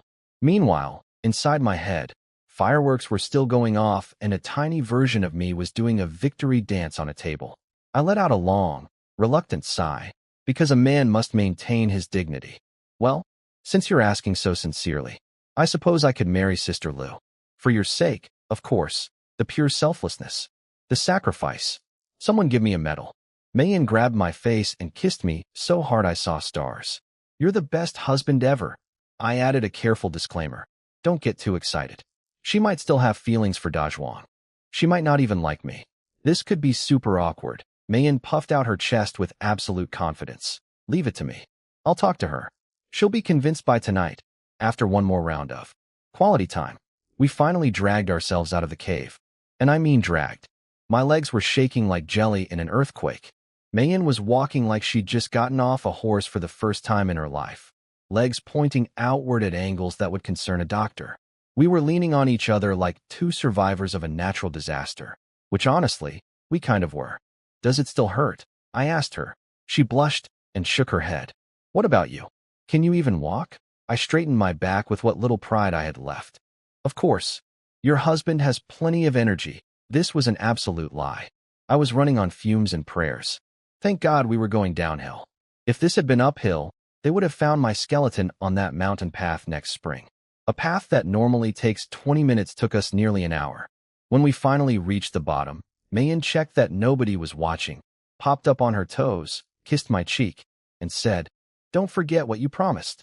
I'm going to find Yin right now. She walked away, still doing that funny wide-legged waddle. The moment she was out of sight, I collapsed onto a rock like a puppet with its strings cut. My legs were vibrating. My entire body felt like someone had scooped out my insides and replaced them with cotton. I just sat there, a hollow shell of a man, staring at the sky, questioning every life decision that led me to eating that pill. I don't know how long I sat there. Could have been 5 minutes. Could have been an hour. Eventually, I peeled myself off the rock and dragged my useless legs homeward at the speed of a geriatric turtle. Just as I reached the door, just as I was about to taste sweet, sweet rest, Sun Yeren came sprinting toward me from across the village, screaming at the top of his lungs. Mr. Why? Mr. Yi, we have news about the bandits. My entire body wanted to cry, but my face went stone-cold serious in an instant. Because duty calls, and duty doesn't care that you spent the afternoon in a cave testing experimental pharmaceuticals on yourself and nearly dying of exhaustion. Being a hero is the worst. Sun Yeren skidded to a stop in front of me, gasping like a fish on land. About 60 bandits just returned to the Viper Mountain hideout. My stomach dropped. 60? I thought we'd wiped out most of them. The second and third bandit chiefs must have come back with reinforcements. This was very, very not good. What's the situation now? I asked, trying to keep my voice steady despite the fact that my legs were still made of overcooked noodles. Sun Yaren wiped his forehead. No movement yet. I've got 10 men split into 8 relay teams along the route. The second those bandits sneeze, we'll know about it. I clapped his shoulder. Go watch the village entrance. Anything happens, you come find me immediately. He nodded and sprinted off. The man runs more in a day than most horses. Then Monkey came barreling in from the left, grinning like an idiot. Boss, we put all the herbs at Sun Ping's house just like you said. Great. Now go get the village chief and everyone else to my house. Right now. Emergency. Monkey's grin evaporated. He turned into a human rocket and vanished. I dragged myself home and found Zi, Xiaowu, and Dongmei outside practicing horseback riding and archery. The moment they spotted me, they dropped everything and came running like I was giving away free gold. Zi reached me first, took my crossbow, then noticed the 5 dead white foxes dangling from my belt. Husband, when did you hunt all these? Xiaowu and Dongmei swarmed me, untying the foxes from my waist with the enthusiasm of children unwrapping presents. Xiaowu was stroking the fur with stars in her eyes. Brother-in-law, this fur is so soft. So pretty. Keep the pelts, I said. We'll make hats and shoes for winter. Xiaowu's eyes went saucer-wide. I get some too? Of course. Now, I'd originally hunted these specifically for Zi and Xiaowu, but with Dongmei standing right there, I obviously couldn't say that. Diplomacy, people. Always diplomacy. Xiaowu squealed, hugged the fox fur to her chest, then jumped up and planted a big kiss right on my cheek. MWH, and bounced away like a hyperactive bunny.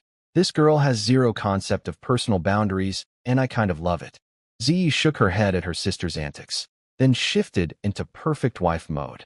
She put away the crossbow, brought a warm towel, gently wiped the dirt off my face, dusted off my clothes, sat me down in a chair, and handed me water. I drained the bowl in one gulp. More. She brought more. I drank 3 bowls before the furnace in my throat finally cooled down. That pill was the gift that keeps on giving. In the worst way possible. Zi studied my face with concern. How come Sister Qin didn't come back with you? She went to find Sister Lu. Before she could respond, a commotion erupted outside. Voices, footsteps, the sound of an entire village mobilizing. Zi peeked out the door and came back with wide eyes. Is it the bandits? Everyone's heading this way, smart woman, I said with a tired smile, and tried to stand up. My legs said, absolutely not. They were completely useless. Rubber. Done. Finished. If legs could file for divorce, mine would have served me papers hours ago. Zi grabbed one arm. Xiaowu rushed over and grabbed the other. Brother-in-law, what's wrong? Did you fall? I waved it off with what I hoped was a casual gesture. Just hungry. Haven't eaten all day. I'll be fine after some food. The real reason my legs weren't working was currently a secret between me, Meiyan, and one incredibly powerful pharmaceutical product. But, I'm just hungry, was a much better story for mixed company. We stepped outside, and the whole village was flooding in. Chief Li led the charge with Li Fuxing, the limping guy, and dozens of others, all looking terrified. Behind them came Iron Linger, Meiyan, and there was Yin looking pale and tired. Little Dragon, Fat Du, and others followed. Notably absent, Da Zhuang. Good, because if I saw his face right now, I might commit a crime. Monkey, Wild Cat, Dog Egg, and Chunyang's deserter squad arrived from the other direction. Every single pair of eyes locked onto me. What's happening? Are the bandits coming to kill us? What do we do? Everyone was talking at once, panic spreading like wildfire. The chief bellowed, quiet, and the noise died down. He turned to me with complete trust in his eyes. What's going on, Yue? I took a deep breath. The remaining bandits have all returned to their hideout. The crowd exploded. Pure terror. We're doomed. The second and third chiefs will come to slaughter us for killing their boss. What are we going to do? Quiet. The chief roared again. Then he pointed at me. As long as Yue is here, no bandit is touching a hair on our heads. No pressure or anything. I turned to Iron Linger. How many arrows have you made? She stood tall and proud. 400. More than enough. Good. I sent Li Fuxing to fetch the weapons. Minutes later, He came back with a crew carrying 30 crossbows and 30 quivers. They laid everything out on the ground, metal clinking and gleaming in the sunlight. The effect was immediate. The villagers who'd been 2 seconds from running for the hills suddenly straightened up. Eyes went from panic to hopeful. Turns out nothing calms a crowd like the sight of 30 loaded crossbows. Everyone looked at me again, waiting for orders. Even Yin was staring at me, and unless I was imagining things, her gaze lingered on my face a beat too long. She seemed to be studying my lips with an expression that definitely wasn't hatred anymore. Interesting. Very, very interesting. But first, bandits. Romance later. Always romance later. That seems to be the running theme of my life. I start solving one problem, and 3 more show up, and at least 2 of them are beautiful women. I scan the crowd like a general surveying his troops. Except my troops were a bunch of terrified farmers, and my legs still felt like wet noodles.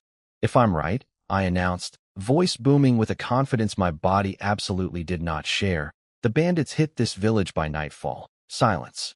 You could hear crickets holding their breath. Here's the plan. One team lures the bandits into the horse trap pits. Another team hides around the pits and fills them with arrows the second they fall in. Everyone looked at each other like I'd just asked who wants to volunteer to fight a dragon. Chief Lee stepped forward first, thumping his chest. I'll lead the ambush team. I've lived here my whole life. I know every rock, every path, every bush a man can hide behind. Then Li Fuxing gritted his teeth and forced himself forward. I'll lead the bait team. I know the mountain roads, brave kid. Wrong kid. Fuxing, no offense, but you don't have the guts or the experience for this. One wrong move and you're dead. I turned to Chen Yong and his squad of ex-soldiers. This is your job. Chen Yong looked at his 4 battle-hardened companions. They all had the same expression. We've done worse. He slammed his chest so hard I thought he cracked a rib. Boss, we've spent years crawling through actual battlefields. Luring some mountain bandits? That's a vacation. I love these guys. I rattled off the rest of the plan. Women, children, and elderly evacuate to the back mountain. Little Dragon and Old Huang on babysitting duty. Monkey becomes my personal messenger boy, stationed with Sun Yaren's scouts. Then I spotted Mei Yin about to leave with the evacuation group. Sister Qin, stay. She stopped, turned around, looked at me confused.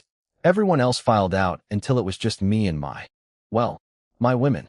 Z immediately grabbed my arm, gentle as always. Husband, food's ready. Please eat before you collapse. Xiaowu latched onto my other arm. Brother-in-law, careful walking. I appreciated the support, but I had something more important to do. I walked straight to Mei Yin, took her hand, and said, come eat with me. Darling, she blushed. I'm not really hungry. I squeezed her hand and put on my serious face. Don't lie to me. After what we went through on that mountain, there's no way you're not starving. Come. She secretly pinched my side so hard I nearly yelped, then smiled sweetly. Fine. We all went inside. Z locked the door and served up 2 massive bowls of steaming rice. The table was loaded, fresh fish, fragrant rabbit meat, 2 plates of wild greens, and a whole pot of ginseng chicken soup that smelled so good it could resurrect the dead. I started shoveling food into my mouth like a man who'd been lost at sea for a week, which, energy-wise, wasn't far off. The 3 girls just stood there watching me eat. Come sit down. Eat. Z shook her head with a smile. We already ate, then drink soup. I have something to say. They sat. They sipped. And then I did the thing. I picked up a piece of meat, put it in Mei Yin's bowl, and casually said, Darling, let me introduce you. This is my first wife. And this is my second wife. I gestured at Z, then Dongmei. Just like that. At the dinner table, like I was introducing co-workers. Mei Yin nodded politely at each of them. When her gaze landed on Xiaowu, the poor girl turned bright red, ducked her head, and started drinking her soup in tiny panicked sips like a hamster trying to be invisible. And then, the most beautiful thing happened. Z smiled warmly, picked up a piece of meat, and placed it in Mei Yin's bowl. Sister Qin, we're all family now. Eat more. No need to be polite with us. Dongmei, blushing furiously, did the same thing. Sister Qin. Mei Yin looked at them both with genuine tears forming in her eyes. Z Dongmei, from today, you're my real sisters. We share the good times and the bad. Family forever, they nodded solemnly. It was honestly touching. My harem was forming a sisterhood. This was either the most beautiful thing I'd ever witnessed or a ticking time bomb. Possibly both. Xiaowu suddenly piped up. Sister Qin? What about me? Did you forget me? Mayan burst out laughing. Xiaowu, you're my little sister too. Nobody gets left out. I sat there eating my rice, watching my wives bond over soup, and thought, this is either the greatest achievement of my life or the calm before the most spectacular storm in human history. After the meal, I stepped outside and was shocked to discover that my legs actually worked again. Food is magic. Actual magic. Then Monkey came tearing around the corner, arms flailing. Boss, the scouts say the bandits are cleaning up the bodies at their hideout. My jaw tightened. Cleaning up the dead. That meant they'd seen the damage we did. That meant fury was building. That meant the moment they finished burying their brothers, they'd be riding straight for us with murder in their eyes. Got it. Go back and keep watching. Monkey zoomed away at his usual speed, somewhere between cheetah and launch from a cannon. Mayan came outside, eyes locked on mine. Husband, I didn't get to talk to Yin yet about. You know. I'm going now, I nodded. Be careful. She stared at me like a kid demanding a pinky promise. You can't take it back? I held her hand. I will not take it back. Satisfied, she headed toward the back mountain. I noticed she was still walking with that funny wide-legged thing. I opened my mouth to ask if she was okay, then immediately thought better of it. Some questions are better left unasked. In public. Forever. Then Ziyi came out with Xiaowu and Dongmei, and they all gathered around me like I was a campfire. Xiaowu grabbed my hand with both of hers, face turning pink, and stuttered, Brother-in-law, I want to. And she just stopped, hanging there, mid-sentence, blushing like a traffic light. Bandits are coming to kill us all. I've got a wife recruitment campaign in progress. My legs just recovered from pharmaceutical overload, and now my sister-in-law is about to drop some kind of emotional bombshell on me. Being Yue is a full-time job with no vacation days. What did you want to say, Xiaowu? She stuck out her little tongue and shook her head. Beat the bandits first, brother-in-law. I'll tell you after. Great. Another mystery to add to my ever-growing collection. Ziyi looked at me with steady, determined eyes. Husband, Xiaowu, Dongmei, and I will guard the silver. Go do what you need to do. Xiaowu puffed up her chest. Yeah, nothing's getting past us. My heart went warm and gooey. These women. I swear. I nodded, turned, and headed out. I made my way to Sun Ping's cottage and walked into the yard to find everything perfectly set up. Clean iron pot gleaming in the sunlight. A full bucket of water. Neat stacks of firewood. All the medicinal herbs I'd gathered earlier were sorted and organized, ready for cooking. I grinned. Those three knuckleheads actually came through. Monkey, dog egg, and wild cat. For once in their chaotic little lives, they did something right. Time to make itch medicine. Meanwhile, and I pieced this together later from Mei-Yin, a very interesting conversation was happening at the foot of the mountain. Yin spotted Mei-Yin walking toward her and immediately zeroed in on her legs. Mei-Yin was still doing that wide-legged penguin walk, knees half-bent, looking like she'd just ridden a horse across the entire country. Mei-Yin, what happened to your legs? Why are you limping like that? Mei-Yin looked down at her own legs, then looked back up with the expression of a woman who has been through a trial. This is your fault. Yin's eyes went wide. My fault? I didn't do anything. Mei-Yin checked that nobody was around, then whispered, remember that pill you gave back to Yue on the mountain? Yeah? Mei-Yin's face went nuclear red. He ate it. The medicine kicked in. And I nearly died. Yin's jaw dropped. A storm of emotions crossed her face, shock, confusion, and something she probably didn't want to name. Wait, so the pill actually works? Mei-Yin bit her lip and nodded gravely. Yin's brow furrowed as the math clicked into place in her brain. The pill works. It didn't work on Dazhuang. Which means, so the problem isn't the medicine. It's the man, and just like that, you could see the light drain right out of her eyes. Her husband wasn't just mean and violent. He was also permanently broken in the one department she'd been hoping medicine could fix. Mei-Yin grabbed her hands. Yin, you need to leave that monster. Yin stared at her, then her face shifted. Wait, so you and Yue are together now? Mei-Yin turned pink and nodded shyly. I'm his now. Yin just stood there, brain buffering, before letting out a hollow laugh. I'm so jealous. You already found someone new. Someone good. Meanwhile, I'm stuck with. Mei-Yin squeezed her hands tighter. That's exactly why you need to dump Dazhuang. Today. Why are you suddenly so fired up about this? Mei Yin's eyes flashed with anger. Because when Yi Wei's pill kicked in on the mountain, I took him to a cave to help him, and that snake Dazhuang followed us and brought Ziyi there to catch us. He did it on purpose because I told him off for attacking you. Yi Yin's whole body went rigid. What? If Ziyi hadn't been understanding about it, that could have destroyed everything. That man is poison. Yi Yin was shaking with rage. That's evil. Even for him. Mei Yin pressed harder. Leave him, please. Yi Yin went quiet for a long moment, then shook her head slowly. This is my fate. Mei Yin. Before Mei Yin could argue, Yi Yin cut her off. I need to go find your man first. I owe him an apology. I was horrible to him earlier, and the medicine was never the problem. She turned and started walking away. Mei Yin shouted after her. Think about what I said. I know. Yi Yin yelled back without stopping. As she walked, her mind kept drifting back to me. She thought about how Mei Yin's late husband had been kind to her despite his own problems. And now Mei Yin had found me, strong, capable, apparently very capable if the walking situation was any evidence. My face floated into her thoughts uninvited. The jawline, the little smirk when I talk. And then she felt her cheeks burning and her heart doing something it was not supposed to do. What if I was his wife? A mountain breeze snapped her out of it. She laughed bitterly at herself. Get a grip, Lu Yin. A tiger-slaying hero would never want a married woman like you. Oh, sweet summer child. If only you knew that your best friend is literally running a recruitment campaign for you right now. She found me crouched in Sun Ping's yard, working on the itch medicine.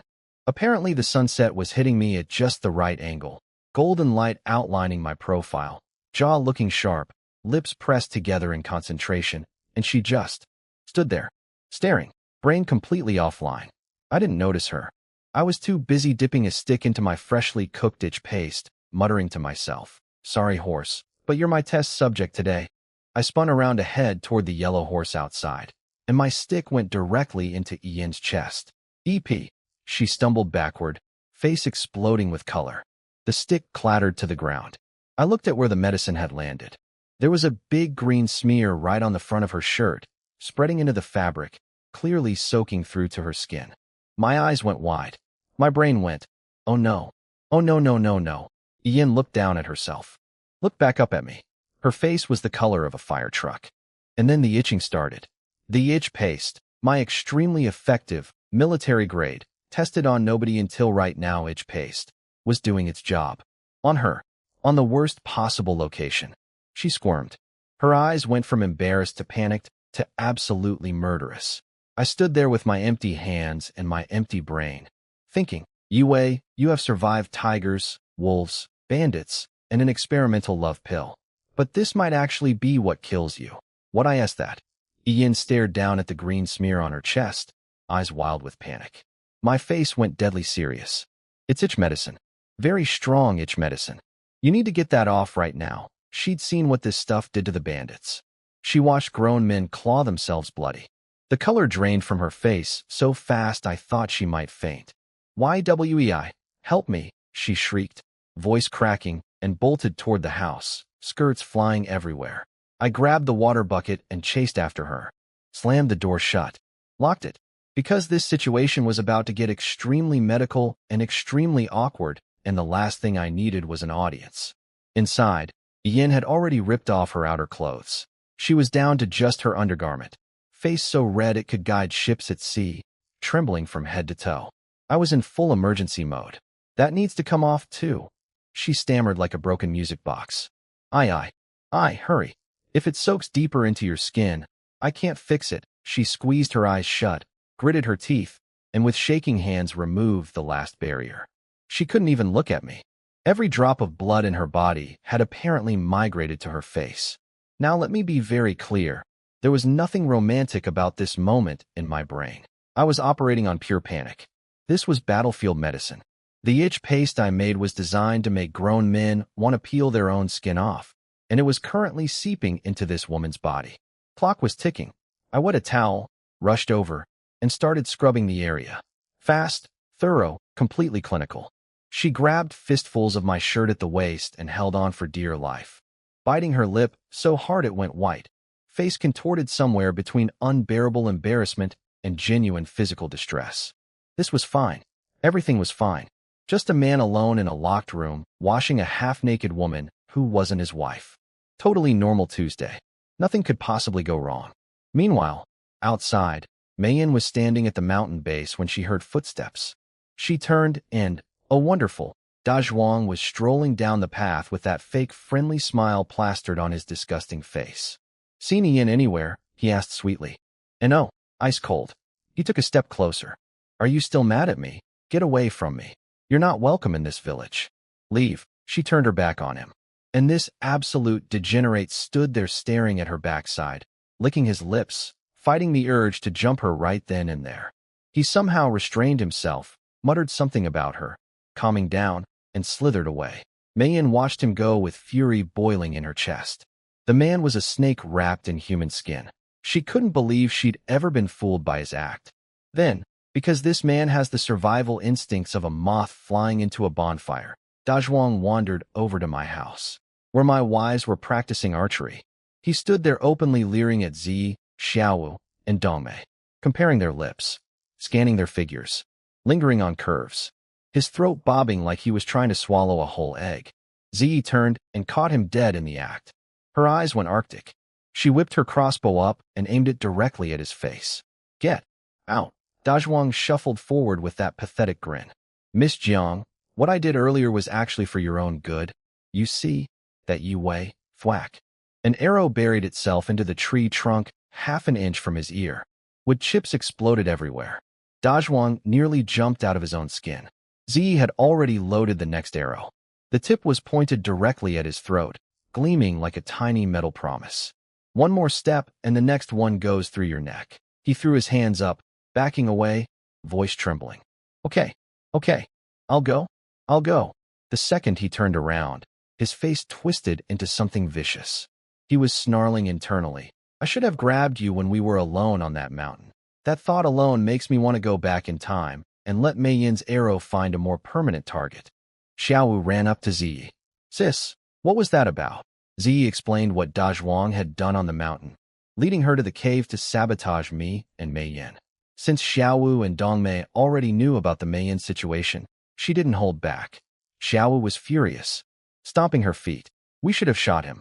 For real." Zi took a breath, raised her bow again. "Ignore him. Back to practice." The three of them resumed shooting arrows with what I can only imagine was significantly increased aggression.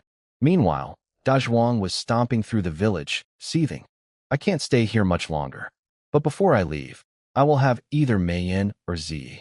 I refuse to go empty-handed." This man was no longer just a creep. He was a genuine threat, and I had no idea, because at that exact moment, I was inside Sun Ping's house, desperately scrubbing itch cream off Yin's chest with a wet towel. Then I heard it, from the direction of the yard, a muffled female cry. Yin wincing from the rough scrubbing. And Da Zhuang heard it too. He was passing right by. His head snapped toward the house. His wife's voice, coming from behind a closed door. Pain noises. Inside another man's house. I could practically hear his last brain cell catching fire. "That cheating dog," he snarled, veins bulging out of his temples, eyes practically hemorrhaging rage. Inside, Yin had turned around and was frantically getting dressed, complaining at me. "You nearly scrubbed my skin off." I wrung out the towel, tossed it in the bucket, and sighed. If I didn't scrub hard, the itching wouldn't stop. Trust me, you'd rather have slightly raw skin than what those bandits went through. Satisfied the medicine was completely removed, I walked over and pulled the door open. The smile on my face died instantly. Da Zhuang was standing in the middle of the yard, teeth bared, eyes murderous, looking at me like he was about to tear me apart with his bare hands. Behind me, Yin was still adjusting her clothes. "Oh, and Yi Wei, please don't tell anyone about what just." She walked up to the doorway, saw her husband, and her entire soul left her body. She stumbled backward, face going from flushed to ghost white in a heartbeat. "So let me paint this picture for you.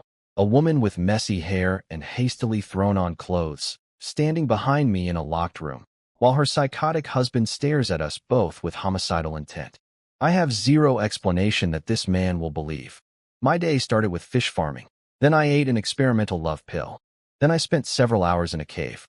Then I nearly poisoned a woman's chest. And now I'm about to get into a fist fight with the village's most unhinged husband. If I survive today, I am never leaving the house again. Dazhuang's eyes locked onto Yin's half-open collar and her flushed face, then swiveled to me, standing there looking way too calm for the situation. You could literally see the wrong conclusion forming in his brain like storm clouds. I'm going to kill you, he roared, and charged at me like a bull that just saw red. But before he reached me, Yin, brave, wonderful, slightly underdressed Yin, threw herself between us, arms spread wide, screaming through tears. Stop. It's not what you think. I got itch medicine on me, and he was helping me wash it off, which, to be fair, sounded exactly like something a cheating wife would make up. Terrible alibi. True, but terrible. Dazhuang didn't even process the words. He swung his massive hand at her face, snarling, "You cheating dog." Ian squeezed her eyes shut and braced for impact. It never came, because I was already there. My hand clamped around his wrist like a steel vice mid-swing. He stared at my grip, confused, tried to pull free, and I answered by slapping him across the face so hard he pinwheeled sideways and crashed to the ground. I stood over him, looking down with the kind of cold fury I usually reserve for bandits and man-eating tigers. I hate men who hit women. Listen carefully, because I'm only saying this once. She is under MY protection now. You touch one hair on her head, and I will yind you. I grabbed my crossbow and pointed it right between his eyes, just to make sure the message was crystal clear. He scrambled to his feet, heaving with rage, glaring at me with enough hatred to curdle milk. But he wasn't stupid enough to charge a loaded crossbow. He screamed at Yin, "Get out here." She didn't move. He stomped his foot like a child throwing a tantrum and stormed off. I shouted after him, "The only reason you're still breathing is because you helped fight bandits. Pull another stunt like you did on that mountain, and I won't be so generous." He stopped at the gate, turned around, teeth grinding loud enough to hear from across the yard. "Fine. We'll see about that." Then he vanished around the corner. Yin was standing there, tears streaming down her face, shaking like a leaf. My heart cracked a little. "I'm sorry," she sobbed. "I keep causing you trouble." I didn't say anything. I just walked over, took her hands, and pulled her into a hug. She went completely rigid. Total system freeze. I don't think a man had ever held her like this. Gently, protectively, without wanting something in return. I patted her back softly. "Don't be scared anymore. From now on, I'll protect you. Let me take care of you." The dam broke. She cried so hard I could feel my shirt getting soaked. After a while she pulled away, wiped her eyes, and tried to put herself back together. "Thank you. I'm okay now." Then she looked toward the gate with worry on her face. "I should go check on him. Make sure he doesn't do something stupid." She hurried out before I could stop her. I started to follow, but Boss, Monkey came skidding around the corner like a furry cannonball. "The scouts just reported. The bandits are coming down the mountain." Every romantic, protective, soft feeling in my body evaporated instantly. My eyes went sharp. My jaw set. War mode. Activated. "Go tell the village chief. Everyone in position. Now." "Yes, SIR." Monkey saluted and rocketed away. I watched Yin disappear down the road, then spun around, snatched up my crossbow, strapped on the quiver, sealed the itch paste pot, and sprinted toward the village entrance. Romance was over. It was murder time. At the old banyan tree near the village entrance, Sun Yaren was standing like a statue, crossbow in arms, scanning the horizon. He turned when he heard me. "They're coming. All of them. They look angry." "Everything's ready," I said, voice steady as stone. "The second they hit those pits, they're dead." He nodded. Trust in his eyes.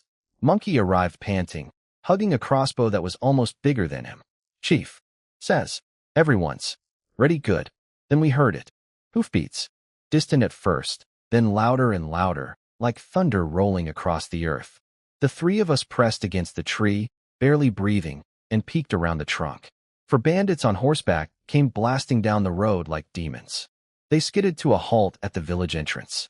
The leader was a one-eyed bandit wearing the most beat-up hat I'd ever seen.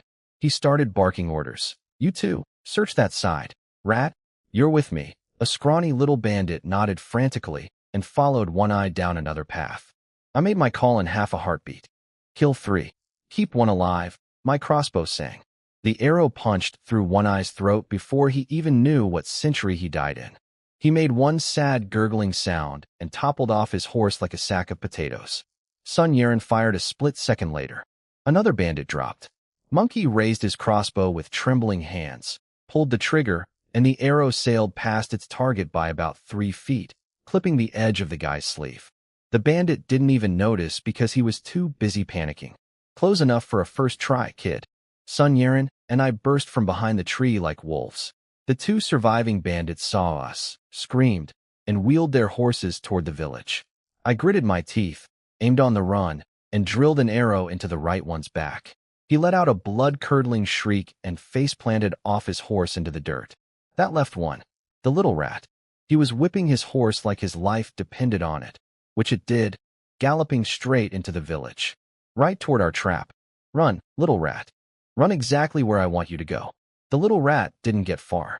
Chun Yong and his 4 soldiers appeared out of nowhere like action heroes in a play, spears bristling forward in a wall of sharp, pointy death.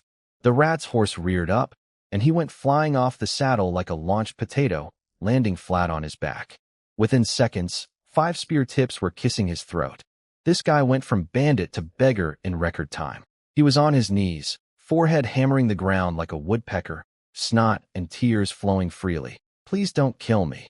I have an 80-year-old mother. I have babies at home. I only joined the bandits for food.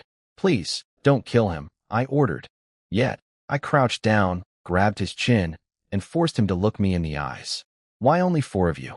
Where are the rest? He was shaking so hard his teeth were chattering like a tiny percussion instrument. The second and third chiefs split us into groups. We were sent to search villages for the stolen horses and grain. And after you find them, 3 stay to guard the village. 1 rides back to report. He kept slamming his head into the dirt, forehead turning purple. Honestly impressive commitment to begging. I asked him everything I needed about their hideout, numbers, layout, defenses. He spilled it all like a broken bucket.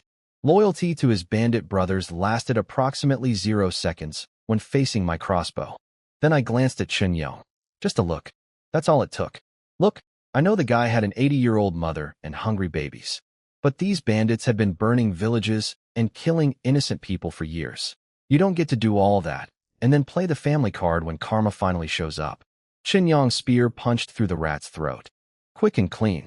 The village chief arrived with reinforcements just in time to see the aftermath. Li Fuxing stared at the 4 bodies. That's it? Only 4 bandits. I dusted off my hands. They were scouts. Once the rest of the bandits realize these 4 aren't coming back, they'll send everyone. That's when we hit them. Fuxing's eyes went wide. Oh, smart. Fuxing, go to Sun Ping's house and grab the itch paste I made. Coat every arrow with it. Any bandit that gets hit will be scratching himself into uselessness within seconds. He saluted and sprinted off with 2 guys. Chief, clean up these bodies. No traces. When the main force arrives, I want total surprise. The chief nodded and got to work. With everything handled, I had a small window of time. At least 2 incense sticks before the bandits realized their scouts were dead and came charging in. My brain immediately went to the other ticking time bomb, Da Zhuang. That man was a walking disaster, and leaving him loose in the village was like leaving a lit match next to a pile of gunpowder. I headed into the woods, and, well, I found out later what had happened before I got there. Ian had chased Da Zhuang down, grabbed his sleeve, crying her eyes out. It was just medicine.